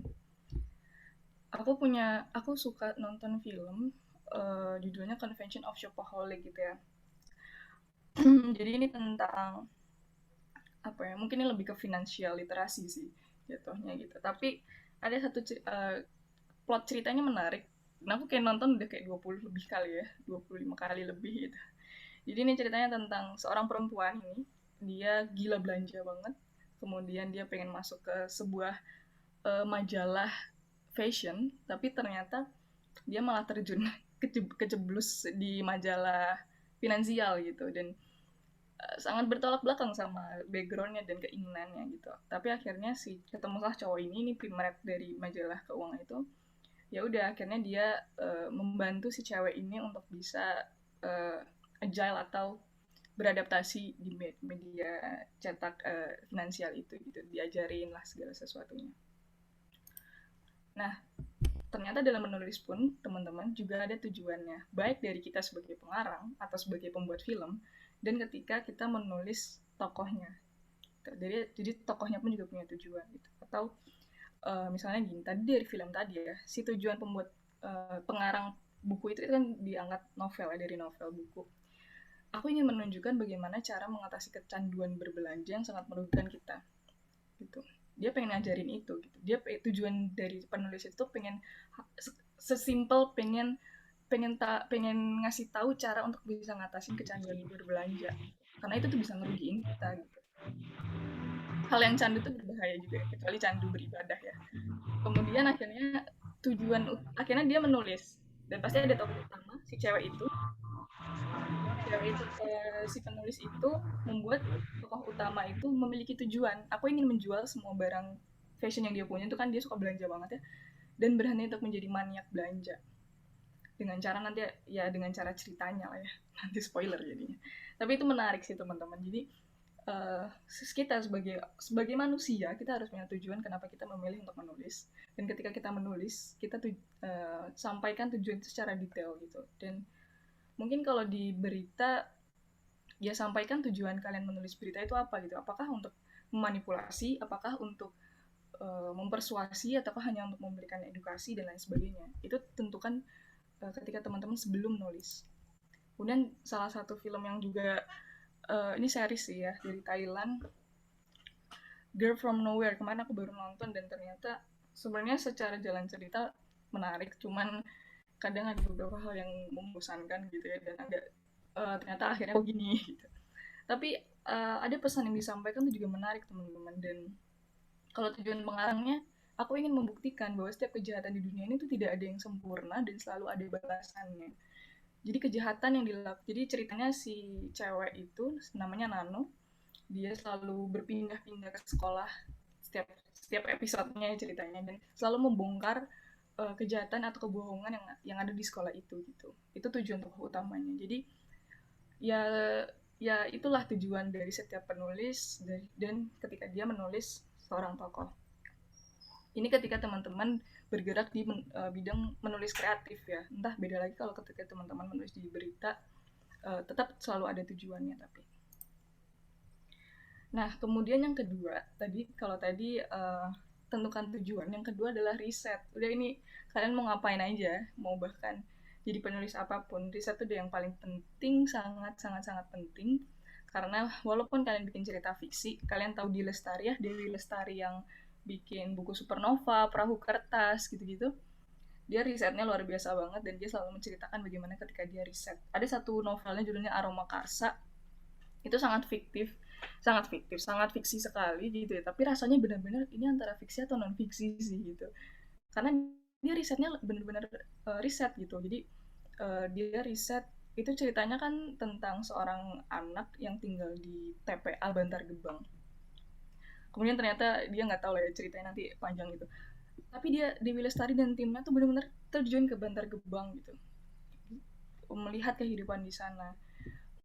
Dan itu yang membuat aku tertarik, akhirnya aku juga terjun karena aku juga bergerak di bidang lingkungan ya. Jadi aku juga sempat pernah ternyata terjun ke TPA, dan itu menginjak tumpukan yang aku tidak bisa mendefinisikan baunya, tidak bisa mendefinisikan apa saja yang aku injak gitu. Karena ternyata riset tuh separah itu, karena itu akhirnya bisa ada kedekatan emosional yang berbeda gitu ketika kita riset langsung dan kita tidak riset. Nah, untuk riset teman-teman tergantungnya, kalau misalnya teman-teman menulis berita, ya teman-teman terjun ke TKP. Kalau misalnya teman-teman suka menulis yang lain, ya sebenarnya itu untuk menambah wawasan teman-teman sih. Kalau aku sukanya nonton dari film tuh selalu banyak cerita dan sangat terlihat gitu ya lah ya, plotnya kayak gimana, bagaimana sutradara itu menyampaikan pesannya dengan jalan ceritanya. Kemudian baca buku, ini udah nggak mungkin seorang penulis tidak baca buku, karena ini makanannya. Kalau tidak makan ini berarti kalian bukan penulis lah ya bahasanya, karena ini udah sangat penting banget sih teman-teman buat membaca buku ini. Apapun bukunya, baca aja udah gitu. Aku juga bukan pembaca yang ulung gitu ya, bukan pembaca yang sehari selesai atau yang bahkan beberapa jam selesai, enggak. Tapi juga setiap hari atau misalnya seminggu gitu, pastikan teman-teman membaca. Pastikan ada yang teman-teman baca. Gitu. Dan beda sih, aku nggak tahu ya, kalau aku tipe orang harus baca buku fisik gitu. Kalau baca digital tuh agak-agak nggak tahu ya, males aja gitu tuh. Nggak tahu deh. Kalau teman-teman suka baca digital nggak apa-apa, itu malah mempermudah teman-teman untuk meraih informasi lebih banyak lagi cakupannya dan lebih hemat sih sebenarnya. Terus kemudian ngobrol, se-introvert-introvertnya kalian gitu ya, ngobrol gitu.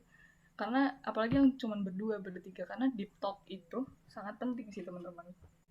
Itu bisa melatih kepekaan emosional, tapi itu juga bisa dapat wawasan gitu. Bahkan buku petualang ulung aku itu mostly ceritanya itu kan kumpulan cerita ya sebenarnya, kumpulan cerita kehidupan. Itu mostly berasal dari cerita teman-teman yang ada di lingkungan aku. Jadi ada itu tuh diangkat dari cerita nyata yang kemudian aku bikin fiksi sih sebenarnya. Aku bikin sendiri gitu, aku kembangkan sendiri ceritanya. Dan dari ngobrol itu sangat penting. Nah, seperti teman-teman jurnalis misalnya menulis berita gitu ya. Ya mau tidak mau kan harus wawancara nih ya, harus wawancara dengan para narasumber, harus dapat informasi-informasi dari para narasumber. Ya, itu kan dengan ngobrol gitu. Kebetulan abang aku tahun lalu, 2 tahun yang lalu tuh sempat bekerja magang di IDN ya, IDN Times, penulis berita. Ya, aku melihat gitu bagaimana waktu itu demo juga kalau nggak salah, ricuh luar biasa. Kan dari Palmerah sampai mana, aku nggak inget lah ya, pokoknya daerah. Dan kantor IDN tuh berada di kawasan demonstrasi itu gitu. Mau tidak mau, suka tidak suka, sebagai jurnalis dan sebagai penulis berita dan reporter harus turun langsung kan ke situ. Mau gak peduli gitu. Ya kalau ada bajak-bajokan ya kita sebagai penulis berita ya malah harus datang ke situ, bukan menghindari gitu, karena kita pengen tahu dari mana sih asal kenapa orang-orang itu bisa berdemo gitu, bagaimana orang-orang itu bisa bacok-bacokan gitu istilahnya. Itu yang jadi, ya itu tantangan dan resiko yang setiap pekerjaan pasti ada resikonya. Itu dan itu kan sebuah hal yang salah satu bisa dikatakan itu riset gitu, dan langsung turun langsung ke masyarakat. Percaya tidak percaya, kita harus sering apa ya, walaupun kondisinya sekarang memang serba ini ya, serba susah gitu ya, serba terbatas, tapi sesekali lah ya dengan protokol kesehatan yang ini turun coba ke masyarakat gitu teman-teman.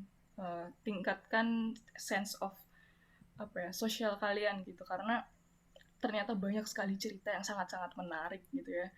Aku nggak sengaja waktu itu turun sama temen aku dan ketemu sama seorang loper koran, bukan penjual koran lah ya, di lampu merah ini tuh, lampu merah dekat UNER Gubeng kalau nggak salah, Gubeng Surabaya.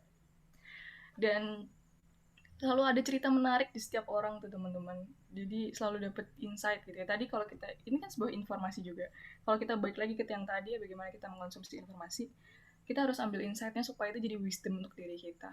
Nah, itu bisa kita olah atau kita latih dengan cara seperti itu, turun ke masyarakat, kita dengarkan cerita mereka, kita ngobrol sama mereka, supaya kita juga lebih bersyukur sih sama kondisi sekarang.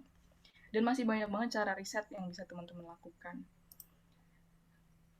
Nah, Wahyu Diatmika Pimret Majalah Tempo mengatakan kalau teman-teman seorang penulis berita di kondisi kayak gini teman-teman, di kondisi pandemi kayak gini, bukan berita yang banyak yang dibutuhkan gitu, tapi berita yang esensial gitu.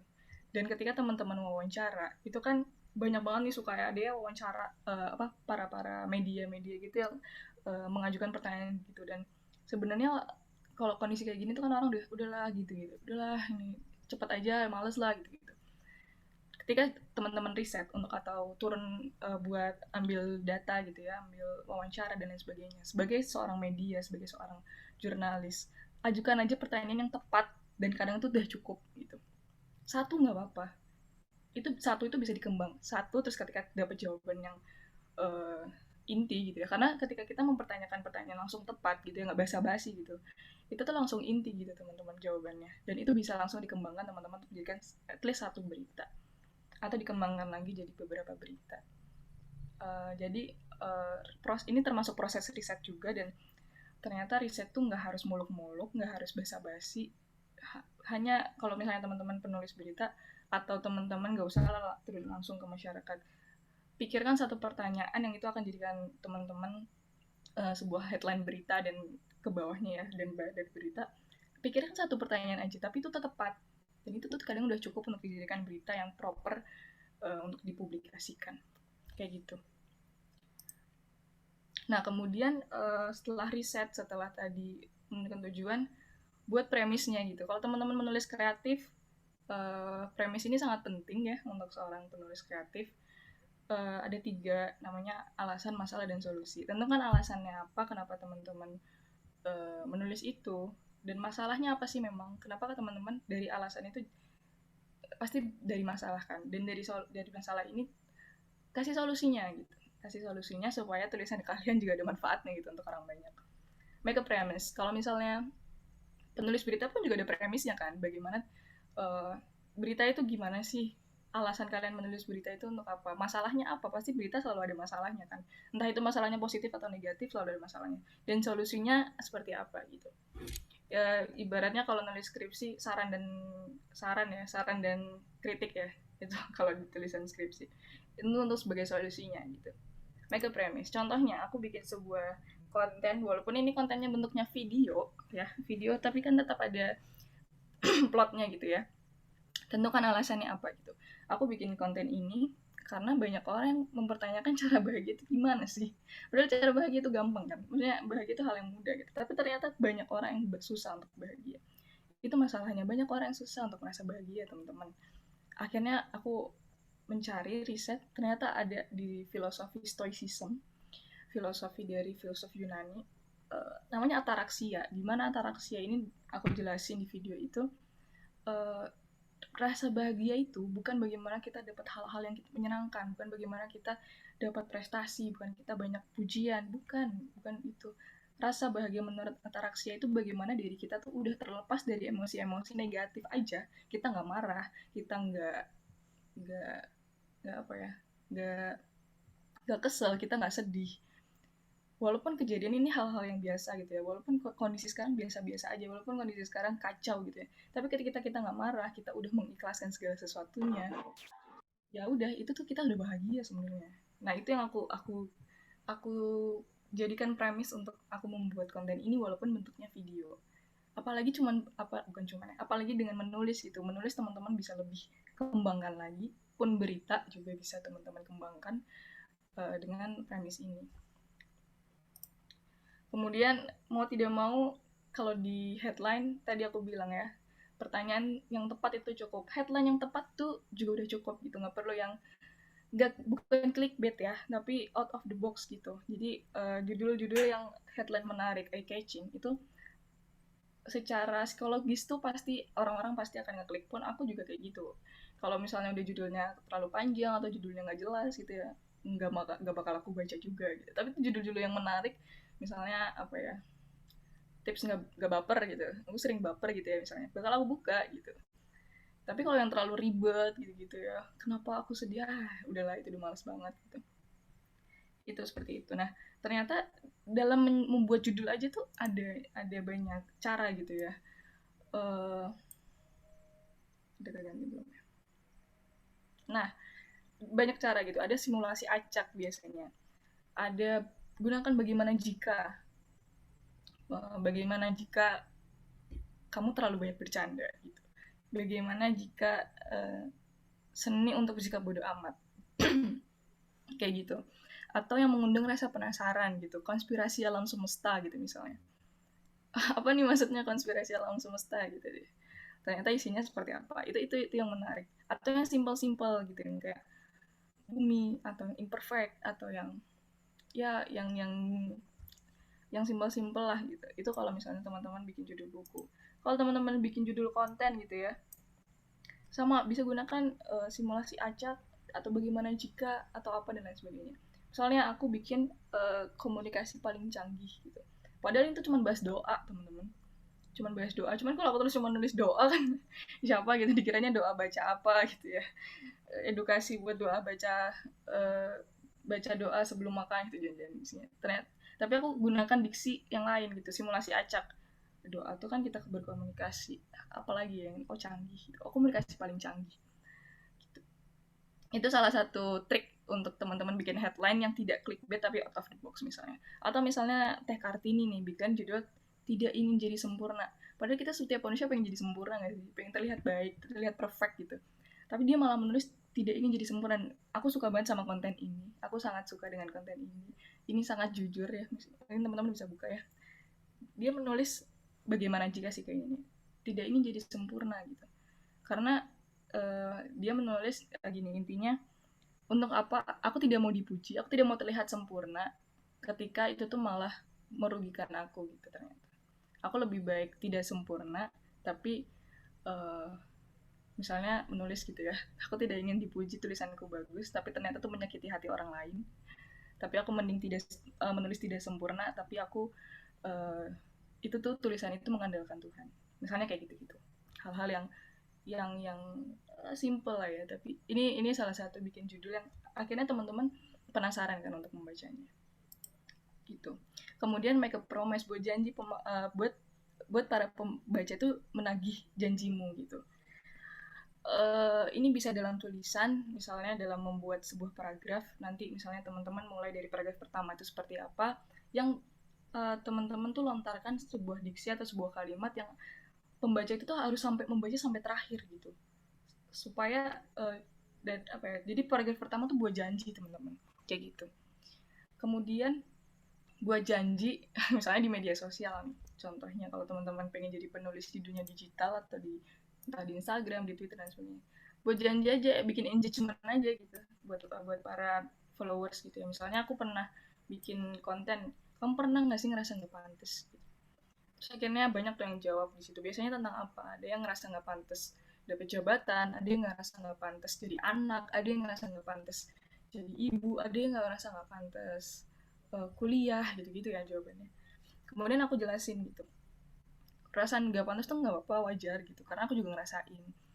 Dan ternyata tuh itu bukan insecurity, tapi itu dinamakan, nah, aku kasih jeda supaya masih ada engagement gitu antara followers aku atau dari pembaca sama kita. Biasanya kalau di koran-koran tuh atau dari cerpen-cerpen tuh bersambung gitu lah ya bahasanya. Kalau kayak gini-gini tuh kayak part selanjutnya gitu. Nah terus akhirnya aku bikin video untuk menjelaskan sindrom penipu. Jadi itu bukan insecurity guys, tapi itu sindrom penipu atau imposter syndrome bahasanya.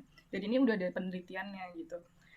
Itu yang bisa teman-teman lakukan gitu untuk apa ya, mengembangkan tulisan teman-teman. Dan kenapa aku buat interaksi ya, aku menanyakan pertanyaan supaya nanti konten yang aku share itu relatable kepada teman-teman yang membaca atau yang mau melihat gitu. Jadi jangan sampai kita bikin penulis yang dari pikiran kritis kita doang, tapi sertakan juga rasa-rasa atau kejadian-kejadian yang dialami sama orang lain. Itu akan mempermudah kalian. Nah, terus gimana sih ketika kita menjadi penulis tapi di dunia digital gitu? Ya kenali dunia kamu, kenali dunia digitalnya gitu. Jangan sampai kita salah platform, dan sampai kita salah penggunaan platform tadi ya misalnya. Pertama, tentukan tujuannya. Tujuan kamu menulis apa? Apakah sebagai jurnalis penulis berita kah? Apakah sebagai aku hanya pembuat konten self development kah? Atau sebagai entertainment kah, dan lain sebagainya. Kemudian ada banyak platform teman-teman, ada Instagram, ada YouTube, ada kalau berita tuh apa ya, Line Today, ada banyak banget lah ya pokoknya. Nah itu tentukan kalian mau ada di platform mana aja, dan kenali juga platformnya gitu, dengan kenali fitur-fiturnya. Di Instagram ada banyak, ada postingan, ada reels, ada IGTV, ada live, ada question. Kalau di YouTube hanya sekedar ada live, ada mengunggah konten video gitu-gitu. Kalau di Twitter bikin threads gitu ya, dan lain sebagainya. Kemudian nanti teman-teman analisis algoritmanya. Bukan berarti harus benar-benar algoritmanya gimana ya, cuman perhatiin aja gitu. Yang gampang viral tuh yang kayak gimana sih? Yang gampang orang lain share tuh gimana sih? Tulisan kalian apakah sudah memenuhi kriteria algoritma dari platform yang kalian gunakan atau belum sih? Gitu. Contoh nih ya teman-teman. Aku bikin konten di Instagram, ada yang bentuknya post dalam bentuk tulisan atau video, ada yang aku bikin reels baru banget, dan ada yang bentuknya IGTV gitu, IGTV. Ternyata algoritma Instagram yang sekarang itu kita udah pada tahu belum ya kalau Instagram sekarang akan memprioritaskan video daripada sekedar foto. Padahal dulu Instagram dibuat untuk menjadi galeri foto kita, untuk memperlihatkan foto-foto kita. Tapi sekarang udah bukan begitu, teman-teman. Jadi kita harus agile dengan era sekarang gitu. Aku post beberapa bulan yang lalu postingan-postingan kayak kita tak saling menyapa, paham dengan ekspektasi, bukan kampus impian dan lain sebagainya, itu kan tulisan ya, yang bikin multiple post lah bahasanya. Itu udah berbulan-bulan insight-nya atau yang ngelihat hanya sampai 2.000 orang, 2.000 sekian. Kemudian aku bikin IGTV yang waktu itu 1.500 tuh hanya dalam waktu 3-4 hari aja. Gitu. Karena ternyata orang-orang tuh males baca gitu ya. Orang-orang lebih suka menikmati hal-hal yang berbau visual gitu. Nah, apalagi di Reels gitu. Reels tuh ternyata algoritma Instagramnya tuh memang akan mempermudah konten kita tuh masuk ke Instagram bahkan yang tidak di-follow. Bahkan tidak memfollow kita bahasanya. Jadi masuk ke Reels kayak TikTok gitu ya, yang FYP bahasanya kayak gitu. Dan aku dalam waktu 2 hari aku bisa dapat viewers 5.000 dengan followersnya yang cuma 1.700 doang. Dan menurut aku itu sebuah perubahan yang luar biasa sih. Maksudnya padahal aku seorang penulis gitu, tapi kenapa kayaknya salah platform nih, nggak gitu juga gitu. Ya itu, kita harus bisa agile gitu terhadap dunia gitu, terhadap media yang sekarang ada. Banyak banget penulis sekarang menggunakan Reels kok gitu, yang bahkan cuman gambar apa sih ya, misalnya gambar apa, cuman video apa gitu ya, tapi ada potongan kayak tweet gitu ya yang ditempel aja di video itu tetap FYP gitu, dan itu bisa teman-teman jadikan media. Banyak banget cara, makanya itu teman-teman aku bilang analisis algoritmanya dan analisis fitur-fiturnya gitu. Kemudian kalau menjadi penulis digital kan tetap pengen berdampak sama orang lain ya, jadi kita harus bangun personal branding kita dulu gitu di media sosial.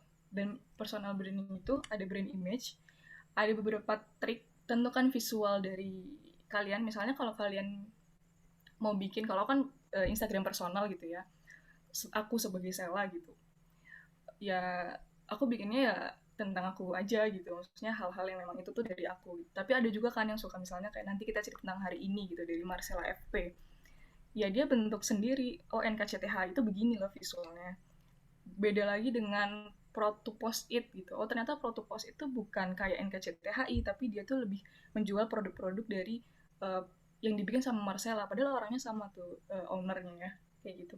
Kemudian tentukan cara berkomunikasinya. Kalau misalnya di idea brainstorming itu teman-teman, ada yang ketika teman-teman tuh harus menjelaskan, misalnya di Instagram, konten dan fitur tuh kan banyak banget ya. Ada live, ada bikin question, ada apalah dan macam-macam. Tentukan cara komunikasi kalian kepada followers gitu atau kepada para pembaca. Apakah gaya bahasa kalian itu formal? Apakah gaya bahasa kalian itu menjadi seorang, misalnya aku tuh gaya berkomunikasi itu aku tuh berusaha untuk menjadi seorang teman gitu. Jadi semoga teman-teman yang membaca atau yang mendengarkan tuh seakan-akan mendengarkan nasihat teman atau kita saling ngobrol aja gitu misalnya. Kayak gitu. Kalau misalnya Kak Gita Savitri gitu ya, ya dia cara berkomunikasinya dengan informal gitu. Formal banget, dengan menjadi dirinya banget gitu ya, nggak peduli apa kata orang gitu. Yang penting aku nggak keluar dari kaidah atau prinsip-prinsip atau norma-norma yang berlaku, selama memang itu baik dengan cara yang aku mau, ya nggak masalah gitu. Oke, terima kasih ya. Kemudian tentukan visi dan unique value kalian. Oke, ya salah banget. Tunggu guys, kita ngebut karena waktunya tinggal sedikit. Oke, nah kemudian audience persona. Nah, selain kita tentukan diri kita, tentukan juga followers kita gitu. Tentukan juga para pembaca. Belum gerak ya, masih jauh banget. Aduh, ya pokoknya audience persona itu tentukan siapa yang akan membaca konten-konten kita gitu. Supaya ketika kita bikin konten atau mau bikin tulisan, itu jelas kepada siapanya gitu. Tunggu ya guys. Nah udah. Gitu, tentukan audience persona. Jadi tentukan satu orang aja, orangnya siapa, biografinya seperti apa, biasanya baca buku apa, motivasinya dia apa. Terus biasanya dia tuh frustasi terhadap apa gitu ya. Kalau ini bukan buat penulis ini, yang sebelah kanan itu ya, itu buat bisnis aku. Tapi seperti itu, ternyata sama di bisnis dengan menulis ternyata sama. Tentukan audiens personanya dan usahakan niche tapi nggak lebih dari 3 gitu ya. Misalnya niche itu misalnya aku pengen bantu teman-teman yang kayak masuk kampus gitu ya, kayak Indra Sugiarta tuh teman-teman SMA yang pengen berjuang untuk dapat kampus impian. Itu salah satunya gitu. Jadi bikin konten buat teman-teman seperti itu. Itu cukup niche menurut aku. Dan itu akhirnya ya pembacanya menarik dan ternyata banyak. Nah, kemudian konten kalian apakah evergreen atau trending? Nah, evergreen atau trending itu adalah sebuah perbedaan yang baik tulisan baik konten menulis kreatif maupun berita ya. Trending dan evergreen itu beda. Jadi kalau evergreen contohnya gini judulnya, cara mencegah burnout, gak mau jadi anak baper, tips bikin portofolio. Ini kalau misalnya dibikin konten gitu ya, pasti pembacanya sedikit, hanya beberapa orang-orang yang pengen bikin portofolio gimana baru cari gitu. Tapi trennya memang sedikit gitu, tapi ternyata ini berjangka panjang kayak gitu. Kemudian kalau trending, hal-hal yang trending, misalnya kalian bikin berita KPK lagi ada apa gitu ya, ada apa dengan KPK gitu. Tapi kalau misalnya udah KPK-nya udah baik-baik aja, ada berita yang lain, kita gak akan bahas KPK lagi gitu. Atau facts about facts about apa ini tadi, BTS meal, itu kan hanya beberapa minggu aja gitu ya. Tapi sekarang udah nggak ada ya, kita nggak akan bahas itu lagi. Tapi kalau teman-teman bikin pada saat BTS meal lagi hits, itu pasti akan dibaca orang gitu. Atau do and don't think during PPKM, semoga PPKM nggak selamanya gitu ya. Jadi ya udah gitu, kita cuma baca ketika PPKM, setelah itu gitu udah nggak baca. Tapi itu nanti trennya bakal tinggi kan pas lagi itu terjadi gitu. Nah, ini teman-teman biasanya akan memilih konten yang mana? Kalau aku jujur, aku evergreen. Bodoh amat aku nggak mikirin itu mau trending atau mau banyak yang baca atau enggak. Yang penting itu berkepanjangan, jangka panjang dan bisa bermanfaat untuk jangka panjang. Tapi ini bukan sebuah pilihan ya. Kalian kombinasi juga nggak apa-apa. Hal-hal yang trending tapi itu bisa evergreen atau everlasting, it's okay gitu. Malah itu lebih bagus untuk perkembangan kalian dalam menulis dan dalam berkarya gitu. Dan yang penting konsisten, kemudian kontennya, dan juga trust gitu. Jadi kalau kalian merasa tulisan kalian jelek, nggak apa-apa teman-teman. Tulisanku juga nggak bagus. Pokoknya tulis terus aja, bikin konten terus konsisten dengan apa yang kalian tulis, apa yang kalian kerjakan. Kemudian baru nanti, ketika kalian udah konsisten nih, rasa-rasanya setahun udah ngerasa konsisten bikin konten, perhatikan kontennya gitu. Apakah konten ini kayak tadi ya, yang evergreen lah, yang bagaimana bikin premis lah, nanti kalian bisa belajar lebih dalam lagi lah. Bikin konten yang menarik sesuai dengan eranya. Kemudian yang terakhir adalah trust dari yang membaca misalnya. Kalau misalnya kayak, makanya kenapa majalah Tempo, Kompas Harian, dan semua segala sesuatu yang sampai saat ini bertahan dari media cetak sampai media digital itu masih ada, itu karena dia punya trust, dan itu penting banget buat kita. Kayak gitu. Dan build a collaboration space. Tadi di kompetensi ada kolaborasi gitu. Nah, kalau di media sosial gitu ya, ciptakan buddies kalian. Kalau aku di Instagram buddies, karena ini tuh bisa membuat interaksi, kemudian apresiasi, diskusi, dan kolaborasi gitu. Interaksi itu misalnya di Instagram aku nggak kenal nih sama konten kreator ini, tapi aku follow dia, aku like, aku komen, wah kak keren banget gitu. Kemudian apresiasi gitu ya, keren banget kak gitu, dan nanti kita akan diskusi, kadang akan bertemu di DM gitu ya misalnya, kita akan diskusi, dan setelah diskusi wah ternyata kita satu inline nih bahasannya gitu, dan kita kok bisa kolaborasi. Jadi konten-konten kita bisa dibaca sama followers dia, konten-konten dia bisa dibaca sama followers aku, misalnya kayak gitu. Kolaborasi itu penting banget, supaya juga nambah wawasan juga ya, dan bisa mengembangkan kegiatan penulisan kalian juga gitu. Jadi buat teman-teman gak apa-apa merasa payah dengan karya yang kalian buat daripada merasa hebat tapi tidak mengandalkan Tuhan. Karena teman-teman pasti di sini teman-teman UIN saya gitu ya. Jadi percaya teman-teman yang karya yang kalian buat itu bukan dari kalian, tapi itu adalah titipan dari Tuhan, dan andalkan Tuhan sebagai backup kalian ketika kalian tuh berkarya gitu. Jadi kalian nggak akan berpikir tentang exposure, kalian nggak akan berpikir tentang engagement, kalian nggak akan berpikir tentang seberapa baik pujian orang lain buat kita, tapi yang penting kita menyampaikan apa yang Tuhan inginkan gitu. Itu sih. Dan yang terakhir, enjoy the process, nikmatin prosesnya. Aku bukan penulis ulung, aku bukan penulis yang baik, bukan content creator yang baik, followersku dikit juga, dan ketika aku menyampaikan ke teman-teman juga bukan sesuatu yang masih harus banyak teman-teman pelajarin juga, dan insya Allah aku akan belajar juga dari teman-teman. Jadi tapi nikmatin prosesnya gitu, nggak apa-apa jelek, tapi nanti akan berproses gitu. Itu aja sih, sekian dari aku. Mohon maaf ya panitia, waktunya kelamaan gitu ya. Nanti kita akan diskusi di sesi tanya jawab. Terima kasih, aku kembalikan ke moderator.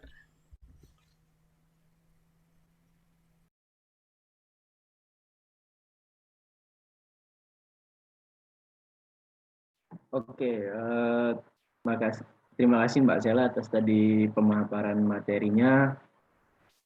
Luar biasa tadi, banyak hal disinggung mengenai tujuan menulis, lalu ada bagaimana transformasi perubahan dari 4.0 ke 5.0 itu begitu cepat. Tadi ada juga beberapa highlight yang sekiranya perlu kita garis bawahi. Tadi di awal yang pertama tentu mengenai 5.0 sendiri. Dari 4.0 yang mana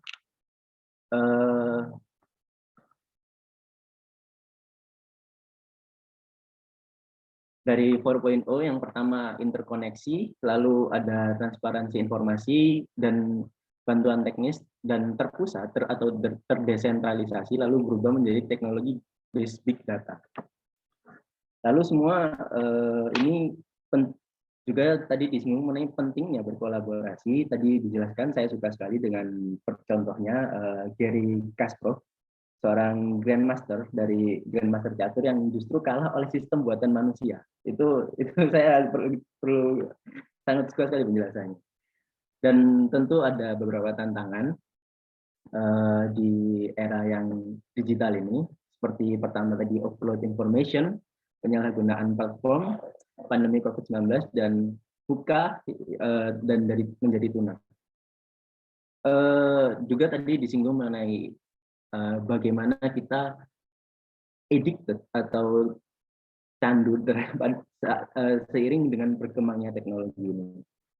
Lalu tadi disinggung mengenai bahwa untuk mengatasi addicted ini kita perlu stay away atau dari menjaga dari atau decluttering dari media sosial, seperti itu.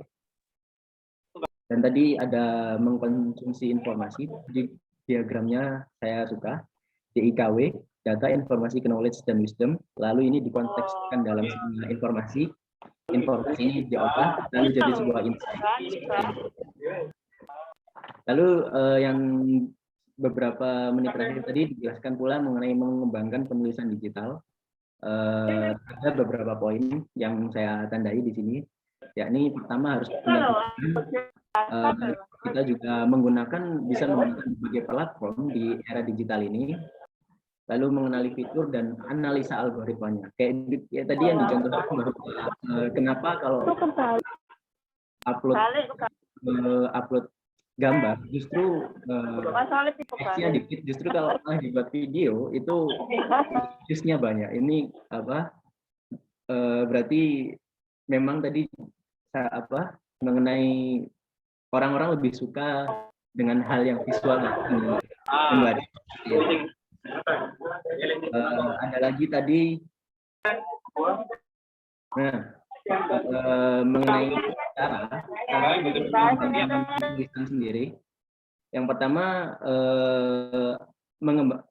menggunakan sosial media sebagai campaign untuk menyebarkan kebaikan. Yang kedua mempunyai tujuan menulis. Yang ketiga research, dan keempat ngobrol dengan orang. Ada di sini hal yang perlu saya tandai, ngobrol dengan orang ini, karena akan menumbuhkan kepekaan kita terhadap sebuah informasi seperti itu. Lalu ada juga dibahas juga mengenai judul tadi setelah cara, yakni sebuah judul harus mempunyai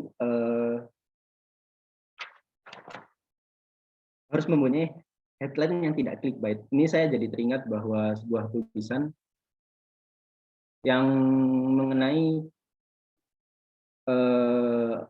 ada salah satu media di Surabaya juga, saya ingat betul dengan judulnya, bahwa sampah Benowo siap nyetrum. Itu saya jadi teringat bahwa headline tidak clickbait tapi bikin penasaran. Itu salah satu judul yang mungkin saya paling ingat, karena memang judulnya bagus sekali, sampah Benowo siap nyetrum, dan itu menceritakan tentang sampah-sampah di daerah Benowo yang akhirnya dirubah jadi pembangkit listrik, seperti itu. Oke, itu mungkin supaya pemahaman kita mengenai tema kali ini utuh, maka kita akan melanjutkan diskusi ini dengan narasumber kedua kita, Mas Muhari Akil Salman. Sama seperti sebelumnya, agar kita mengenal siapa ini narasumber kita, maka saya akan membacakan CV dari beliau terlebih dahulu.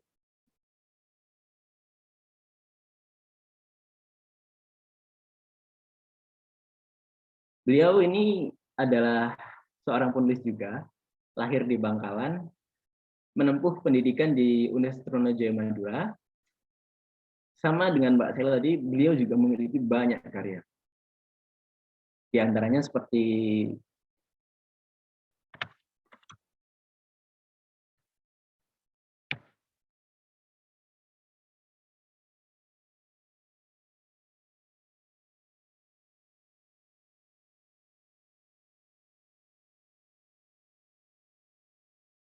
seperti Terbelenggu Peradaban, Ikhlas Itu Sesuatu, Hujan Kemarin, Mengetuk Pintu Hati, dan ini bisa kita lihat di CV-nya banyak sekali tulisannya.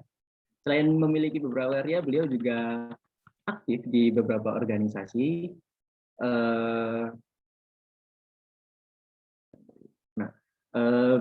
Sebagai seorang founder dari Lingkar Sastra Kampus, Ketua Forum Lingkar Pena Bangkalan, dan pendiri Sanggar Galaksi Pena. Beliau juga menulis buku antologi cerpen berjudul Sabda Kerinduan. Mas Muhari, tentu kami harapkan sebagaimana tadi Mbak Sheila, kami bisa diberi pencerahan dan penjelasan sehingga kita dapat memahami tema kali ini secara mendalam. Baik Mas Muhari, forum saya persilahkan, waktunya sama 60 menit.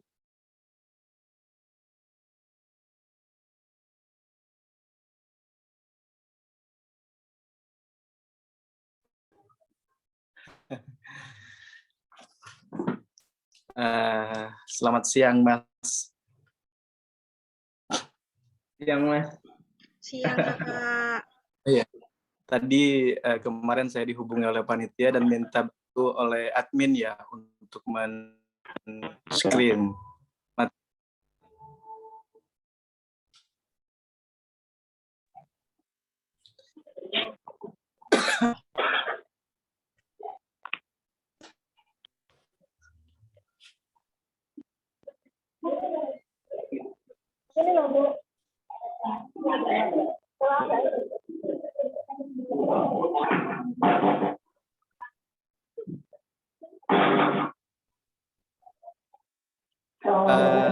Halo. Halo, Kak.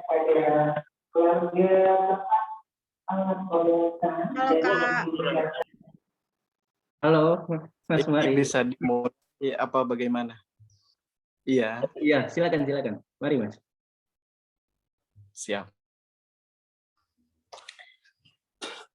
Assalamualaikum. Salam bahagia sebagai salam hangat. Ini kedengaran ya suara saya? Kedengaran. Dengar, Kak. Ya. Dengar, Kak. Salam jumpa. Saya ucapkan Assalamualaikum warahmatullahi wabarakatuh. Waalaikumsalam warahmatullahi wabarakatuh. Waalaikumsalam warahmatullahi wabarakatuh. Alhamdulillah, kalau kemudian nanti ada kepada teman-teman peserta yang berpartisipasi mengikuti acara digital yang diadakan oleh LPM Solidaritas 2021 ya teman-teman. Alhamdulillahirabbil alamin wa bihi nasta'inu ala umurid dunya waddin wa ala alihi washabbihi ajmain amma ba'du. Tiada untaian kata yang paling indah selain ucapan puji syukur kehadirat Allah Subhanahu wa taala, karena hanya kepada Allah lah saat ini kita bisa bertatap muka walaupun via virtual. Hari ini kita bisa berjumpa walaupun via Zoom yang telah disediakan oleh panitia. Dan ini kita bisa berbagi sesuatu informasi. Bukan hanya teman-teman yang hari ini ikut ingin belajar, tapi juga saya dari tadi juga mendengarkan apa yang disampaikan oleh pemateri pertama sebagai bentuk bahwa saya adalah orang yang harus menjadi pembelajar di setiap waktu. Salawat serta salam semoga tetap tercurah limpahkan kehadirat Allah Subhanahu. Salawat serta salam semoga tetap terlimpahkan ke Habib bin Abdillah Muhammad sallallahu alaihi wasallam, karena hanya kepada beliaulah kita dapat berharap kelak di yaumul akhir diberikan syafaatnya. Amin amin ya rabbal alamin. Kalau kemudian apa yang saya sampaikan, suara yang saya sampaikan kurang terdengar jelas, panitia boleh kemudian menyetop. Kalau kemudian apa yang saya sampaikan kurang jelas, bagaimana ada kejanggalan atau hal-hal yang kemudian tidak kita inginkan bersama, boleh panitia menghubungi saya. Teman-teman panitia yang saya hormati, terlebih dahulu kepada pemateri pertama yang tadi telah menyampaikan banyak hal tentang sebuah edukasi kepenulisan yang penting untuk kita nikmati, dan kita lanjutkan lakukan setiap saat. Kenapa demikian? Karena seperti halnya yang disampaikan oleh pemateri pertama, untuk memahami sesuatu kita harus memahami apa itu literasi. Karena bicara literasi tidak hanya bicara tentang baca tulis, tapi bicara literasi tentang banyak hal yang kita temukan di setiap saat. Teman-temanku yang saya hormati, teman-teman panitia yang telah bersusah payah mengadakan acara yang terselenggara pada 31 Juli 2021 ini, tentu harus membutuhkan tenaga, membutuhkan usaha yang lebih berat, yang kemudian perlu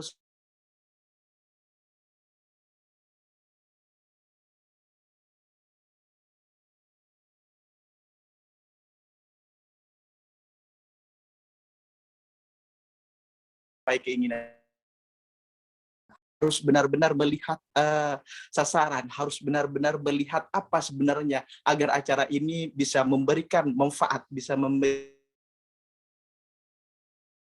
kepada setiap peserta, tidak mengecewakan salah satu pihak. Ini tentunya membutuhkan tenaga, membutuhkan olah pikir yang panjang, yang tentu hal ini dibutuhkan untuk setiap saat kita lakukan, untuk setiap saat kita gunakan seperti itu. Teman-temanku sekalian, teman-teman peserta yang saya cintai, yang saya sayangi, hari ini kita ingin berdiskusi. Tidak hanya diskusi ini tidak hanya berpusat pada saya sebagai pengantar dalam diskusi siang ini, tapi saya sebagai orang yang juga ingin belajar dalam diskusi ini. Teman-teman boleh menyanggah, teman-teman boleh bertanya, teman-teman boleh memberi masukan terhadap saya nanti di akhir acara. Apapun yang saya sampaikan, ketika hal itu memiliki hal yang manfaat, mari kita bagikan bersama-sama. Kalau kemudian apa yang saya sampaikan itu tidak memiliki hal yang dapat kita ambil manfaatnya, maka harus kita hindari bersama, harus kita tegur bersama, harus kita perbaiki bersama. Ke depan perlu saya sampaikan, teman-teman, oleh panitia saya disampaikan untuk menyampaikan tentang literasi digital di era Society 501. Teman-teman, menjadi masyarakat yang digital itu tidak mudah. Apalagi masyarakat kita, kalau kemudian teman panitia, kalau kemudian saya bilang lanjut, slide-nya bisa dilanjut ya. Coba saya praktikkan, lanjut. Slide-nya dilanjut. Terima kasih. Teman-teman, tentang literasi digital, menjadi masyarakat digital itu tidak mudah. Kita harus bertemu dengan masyarakat kita yang angka kelahirannya berbeda-beda. Kalau hari ini hadir adalah orang-orang milenial, generasi milenial yang hari ini menjadi peserta, bolehlah kita menjadi masyarakat digital. Dengan sangat mudah kita akan menjadi masyarakat digital. Tapi kalau kemudian angka kelahiran kita di angka kelahiran 70, kalau kemudian di angka kelahiran 60, kalau masih hidup di angka kelahiran 50-an, kalau kemudian kita hari ini di angka kelahiran 80-an saja, mereka merasa sangat sulit untuk bersentuhan dengan dunia digital. Hari ini kita mungkin dapat menikmati banyak hal dengan adanya digitalisasi. Menjadi masyarakat digital itu tidak mudah karena hari ini kita tidak hanya hidup menjadi kelahiran di angka 90-an, tapi ada yang di atasnya 90-an. Itu kira-kira memungkinkan tidak untuk menjadi masyarakat digital. Kalau pada akhirnya tidak memungkinkan, ini tanggung jawab kita bersama. Karena hari ini tantangannya adalah menghadapi era industri 4.0 dan era society 5.0. Ini bukan hal mudah, teman-teman. Siapa yang kemudian kalau kemudian ditanyakan tentang siapa yang memiliki besar tanggung jawab atas hal ini? Kalau bukan kita, kalau bukan teman-teman peserta, kalau bukan teman-teman semuanya yang hari ini dinobatkan sebagai generasi milenial. Ini yang seharusnya patut kita lihat, patut kita pelajari apa yang sebenarnya kita persiapkan ke depan. Teman-teman, saya selalu berdoa ketika tadi saya melihat peserta di atas 100 peserta, saya selalu berdoa di 10 detik pertama, semoga orang-orang yang saya lihat, orang-orang yang saat ini beraktivitas mengikuti webinar ini menjadi orang yang sukses, menjadi orang yang berarti. Karena sesungguhnya ketika kita mendoakan orang lain, Allah mendoakan kita juga. Wahai Tuhan, inilah orang-orang pilihan dalam generasi bangsa sebagai generasi pendidikan yang benar-benar mendidik dan bukan menghardik. Saya ucapkan selamat datang dalam kegiatan diskusi ini. Saya bukan orang yang ingin menyampaikan tentang banyak hal, tapi hari ini, siang ini saya adalah orang yang ingin belajar banyak hal dengan teman-teman peserta, dengan teman-teman panitia, dengan teman-teman yang aktif di organisasi LPM Solidaritas 2021 Universitas Winsa Sunan Ampel Surabaya. Oke, dilanjut.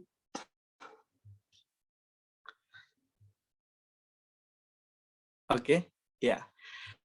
Pak, teman-teman panitia kemarin menyampaikan ketika menghubungi saya menyampaikan bahwa ada dua hal yang ingin dipelajari bersama kakak. Yang pertama adalah bagaimana sebagai pegiat literasi dan jurnalis dalam menghadapi tantangan literasi digital di era society 5.0. Bagaimana bersikap bijak dalam menerima dan menggali informasi. Bukankah hal itu erat kaitannya dengan kegiatan literasi? Teman-temanku semua, saya kurang paham ya kalau kemudian di LPM ada panggilan apa yang kemudian lebih akrab. Tapi saya panggil secara umum teman-temanku semua. Teman-temanku semuanya. Ketika orang yang kemudian orang lain menobatkan sebagai pegiat literasi, ini adalah sebuah tanggung jawab besar. Karena ada yang di samping kanan dan di samping kiri kita tentunya bukanlah orang yang pegiat literasi. Bukanlah orang yang kemudian mampu memahami dengan satu kali detik melihat sesuatu dan kemudian mampu memahami. Bukan orang yang kemudian di samping kanan kiri kita ini mampu memahami sebuah kejadian dengan cemerlang. Kalau kita kemudian dinobatkan sebagai pegiat literasi, inilah tanggung jawab kita untuk memberikan informasi tersebut seperti materi yang kemudian di nomor 2 ini. Bagaimana menyikapi, menerima dan menggali informasi. Ini sebenarnya bagi pegiat-pegiat literasi untuk menyampaikan, untuk memberikan dorongan, untuk kemudian tidak hanya sekedar diam, memberikan informasi-informasi yang baik.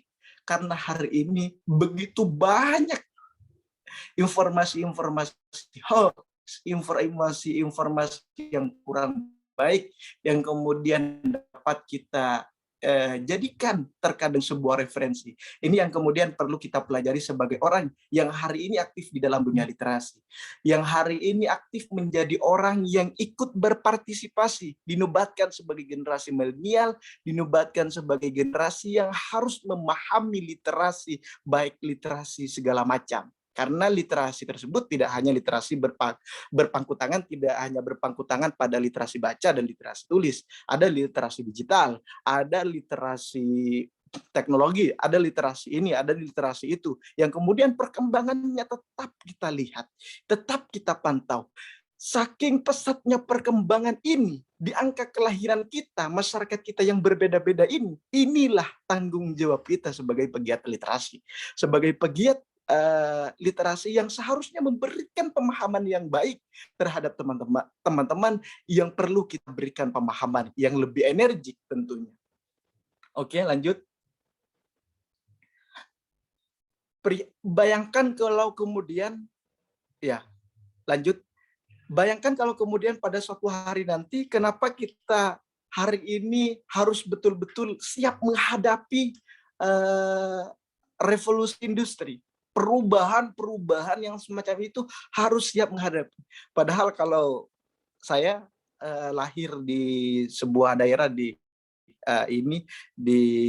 sebuah desa di Kabupaten Bangkalan, kalau kemudian selalu ikut zaman, selalu ikut arus, selalu ikut seperti ini, maka kita akan dikatakan oleh teman-teman di samping kita, oleh orang tua yang ada di samping rumah kita, kenapa harus mengikuti zaman seperti itu? Khawatirnya mereka bilang jauh dari barokah, jauh dari hal yang semacam ini. Karena mungkin ya, kalau hidup di desa atau di tempat-tempat yang jauh dari perkotaan, kita begitu damai, kita begitu adem, khawatir menodai kegiatan-kegiatan yang sudah lama kita nikmati. Contohnya saja, kalau kemudian dahulu waktu kita kecil, permainan kita adalah permainan yang mengajak gotong royong, permainan yang mengajak kita memiliki makna yang besar. Kemudian kalau kemudian masuk gadget di angka umur yang kecil, maka permainannya sudah berbeda. Ini yang sebenarnya dikhawatirkan oleh masyarakat kita. Ini yang sebenarnya terjadi pada diri kita dan dikhawatirkan oleh orang-orang sekitar kita. Maka apa yang harus dipersiapkan? Maka apa yang harus menjadi satu penopang agar generasi selanjutnya tidak terlalu mementingkan gadget. Bahkan kalau kemudian dipanggil sama orang tuanya, banyak kemudian yang hanya berpangku bermain game. Ini yang sebenarnya perlu kita relaksasi sebentar. Kenapa kita harus menjadi masyarakat digital, sedangkan ketika mempersiapkan masyarakat digital sedini mungkin, mereka memegang handphone sedini mungkin, memegang gadget sedini mungkin, ini akan ada masalah, akan ada sedikit perlu direm kembali dengan orang tuanya. Ada kemudian satu sekolah yang kemarin menjadi isu besar ketika ada salah satu anak karena dia sering bermain gadget, tangannya sampai stroke tidak bisa kembali. Ini kan sebenarnya kegiatan-kegiatan yang mengundang negatif kalau kemudian kita di samping, maksud saya seperti ini, di samping kanan kita harus mempersiapkan masyarakat digital, di samping kiri kita ketahui ketika kita benar-benar ingin mempersiapkan masyarakat digital, ketika kita tidak ingin kaku dalam perkembangan ilmu pengetahuan dan teknologi, maka yang terjadi seperti ini. Maka yang salah ini di sebelah mananya? Ini yang sebenarnya perlu kemudian kita adakan relaksasi juga. Bayangkan kalau kemudian teman-teman, bayangkan kalau suatu hari dengan kita hanya mampu memanfaatkan big data, robotik yang diintegrasikan dalam berbagai aspek kehidupan. Misalnya pendidikan, kesehatan, transportasi, industri keuangan, dan sebagainya dapat mendukung layanan dan kenyamanan hidup manusia secara berkelanjutan. Bayangkan kalau semuanya itu nanti harus menggunakan semacam itu di masyarakat digital.